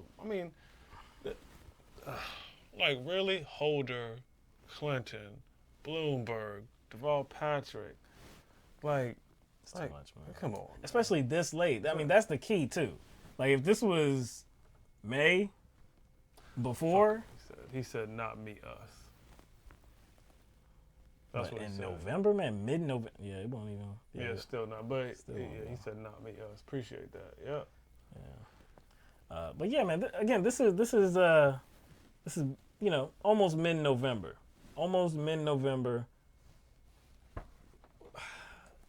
Like, candidates are going to be dropping out, not entering. Somebody, It makes no sense to do that right now. Who said it was going to, what is it, Jordan? That said it was going to help Bernie? Or was that Phil? Well, if Hillary got it. Hillary got it. Yeah, that's what he said. He said it would help Bernie. Yeah, because it would definitely, it wouldn't pull any support from Bernie. It would pull support from Buttigieg, Biden, and Warren. Everybody. Oh, yeah. Buttigieg, everybody except for Tulsi. Tulsi and Sanders. And Sanders. Yeah, that's the I only wouldn't two. put on support for, like, it would just, it would actually help Bernie. Yeah. Yeah, she's not going to do that. She's not going to do it. I have, it's 99% in my head. It's almost 100. I mean, I don't never say anything is sure, but nah, she's not running. She's not running. She's not running. We know that Hillary Clinton is a very ambitious person. If she was running, she would have got in early. There would have been no guessing. There would have been no evasive measures or anything like that. She would have. I think she's just doing that to keep her name out there. She knows what kind of gets her attention, and she does need it. She's not president like she's supposed to be. True. She's supposed to be the president. She wanted that clout, man. She gotta get attention any way she can. I mean, Hitting I Tulsi. wouldn't put it past her, but damn, it would be kind of. To me, it just seems like. Nah, I put it past her. I put it past her. Oh, it just seems very strategically flawed to enter the race at this point. I mean, even somebody like Hillary would still need to build something. You know what I'm saying? I mean, like, even if she already has a ready-made base of support, but you would still have to build something. You couldn't just jump in with a few months left before the first contest and expect that, hey, I'm just gonna, nah. We know she's a narcissist, but there's still gonna be, there's still a plan. I mean, there would still have to be a plan, a process, some kind of structure involved in jumping in with less than 2 months left. That's, I don't believe that for 1 second that's about to happen. Yeah, because a political campaign is like setting up an organization. It is an organization. Yeah, I mean, essentially. that's not happening. That's not happening. I mean, she already has kind of already has people she consults with. She can put it together, but that's still. That's too messy. That's too messy. Nah, she's strategic. She is strategic. I will give her that. Yeah. That is a word that I can apply to her. And jumping in at this point, again, something would have had to happen for her to see a lane, and there's no lane. There's no lane. Yeah, Duke. The most recent dropout is Beto, as far as Democrats go. But yeah. I'm wondering. Very interesting that he was the next one. I thought it was gonna be like Kamala or something. I mean, the Littles, man. The Littles. You know. The Littles, Marion Williamson. Yeah, I mean, Steve. Is it Steve? Yeah, Steve. Is it Steve? Damn, I'm forgetting. Wayne Messam. Wayne Messam. Florida. Wayne Messam is still in the race. Wayne Messam is still in the race. But see, I don't think he's spending a whole lot of money. No, but yeah, that's true.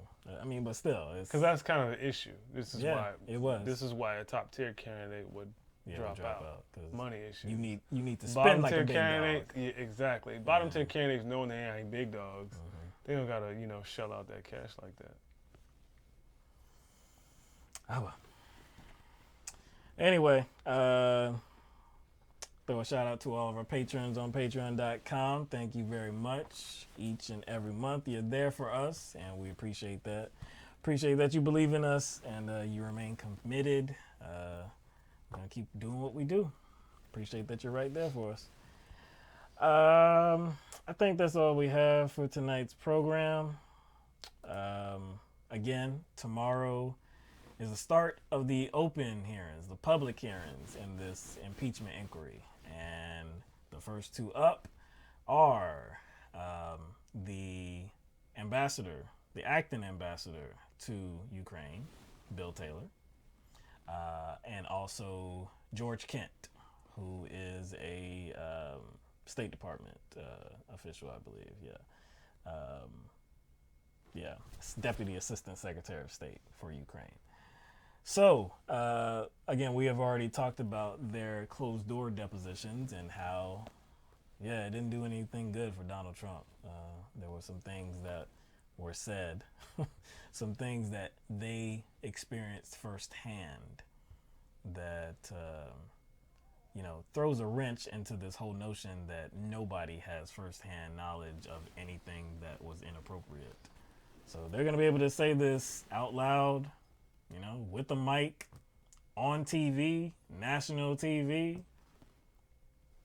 I can already assume what Trump's response is going to be. It's going to get, I'll just say, he's going to start being much louder.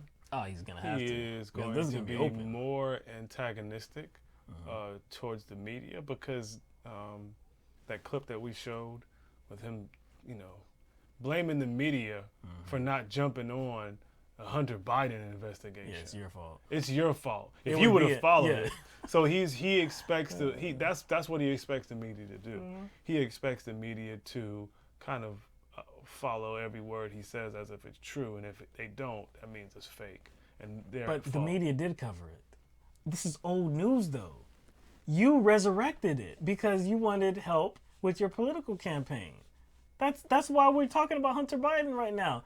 He got the job in 2014 after the prosecutor was looking into Burisma.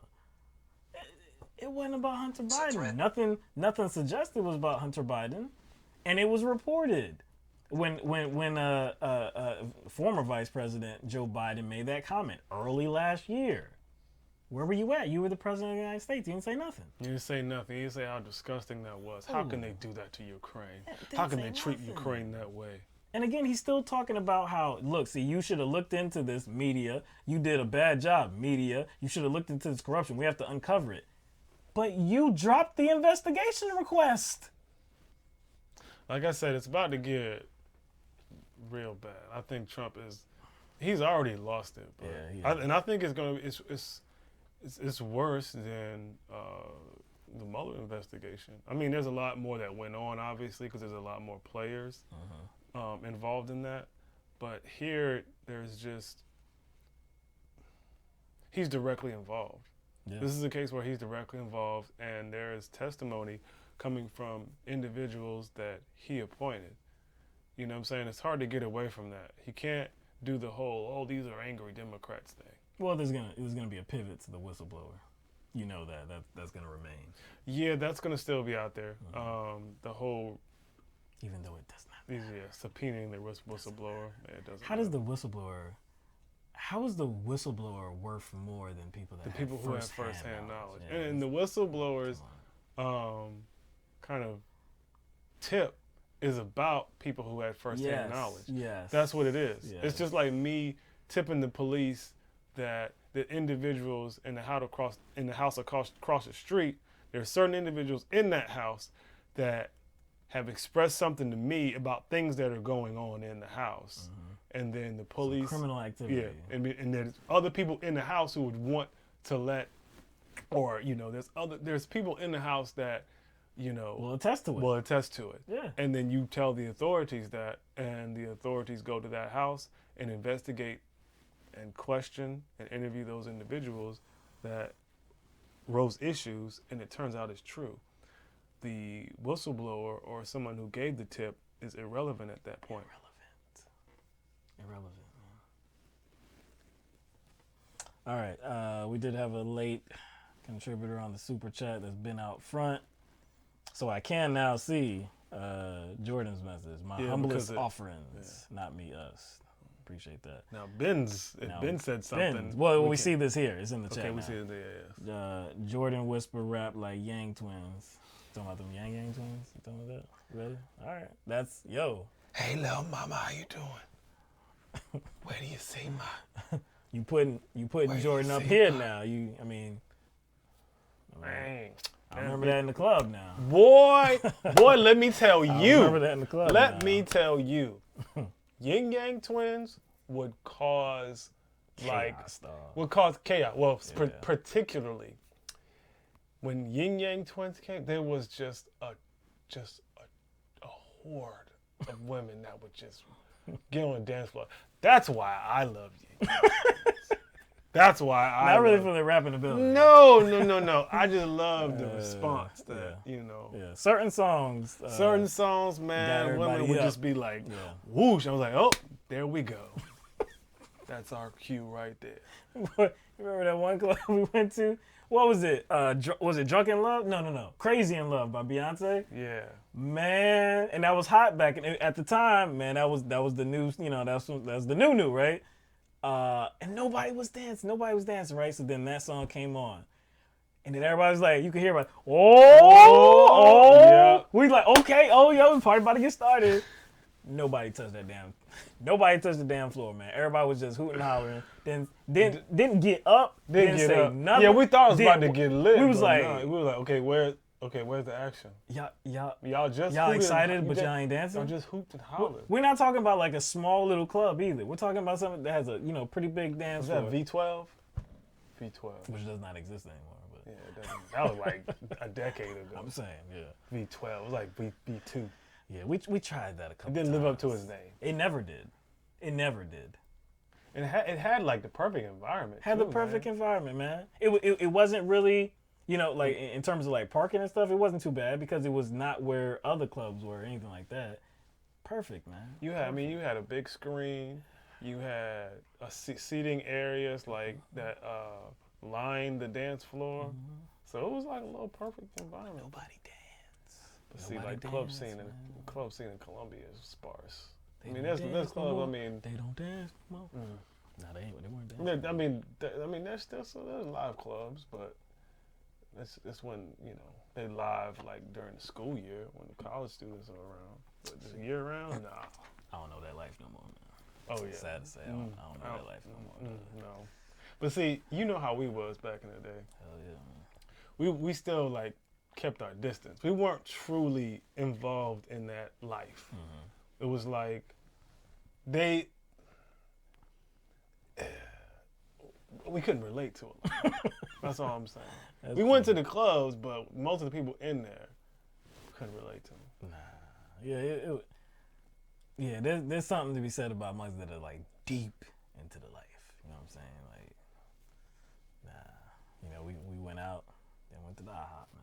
Oh yeah, went to the hop, man. Straight up, man. That's all we did, man. All right, man. So again, tomorrow's a big day. Next week is a big week. That's the week of the next debate. But we'll deal with that next week. But tomorrow from 10 o'clock a.m. to whenever. Whenever. I assume like 4, 5, 6, something like that. Until it's all said and done. So it's gonna be a lot of eyes glued to the screen, just seeing what is said by these two individuals. But we will be covering it on Thursday. Try to do that in its entirety. May not get to other things depending on how newsworthy it is. I'm sure it's going to be newsworthy, but just how newsworthy it is, I don't know. So we might have some other things for you as well. But hope that you join us on Thursday, 7 p.m. Eastern Standard Time. Again, thank you to our callers tonight, Ben, Jordan, and Phil. And thank you to our patrons as well. And thank you to everybody that watched us tonight. We will see you again on Thursday, all right? So peace out. Have a good night.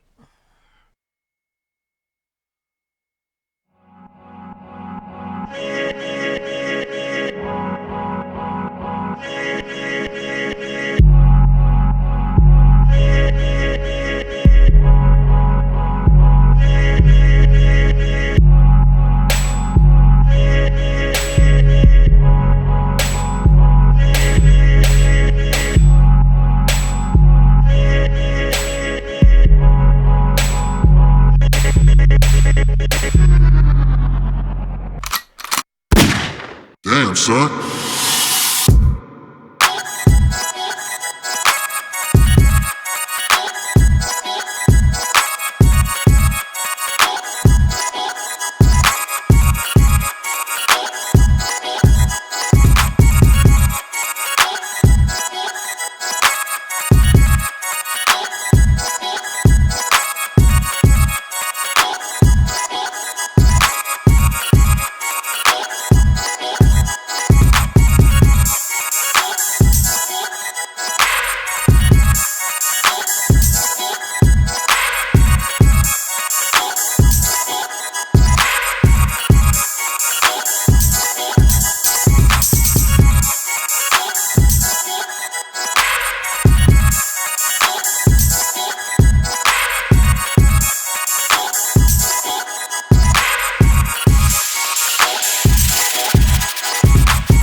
Nick,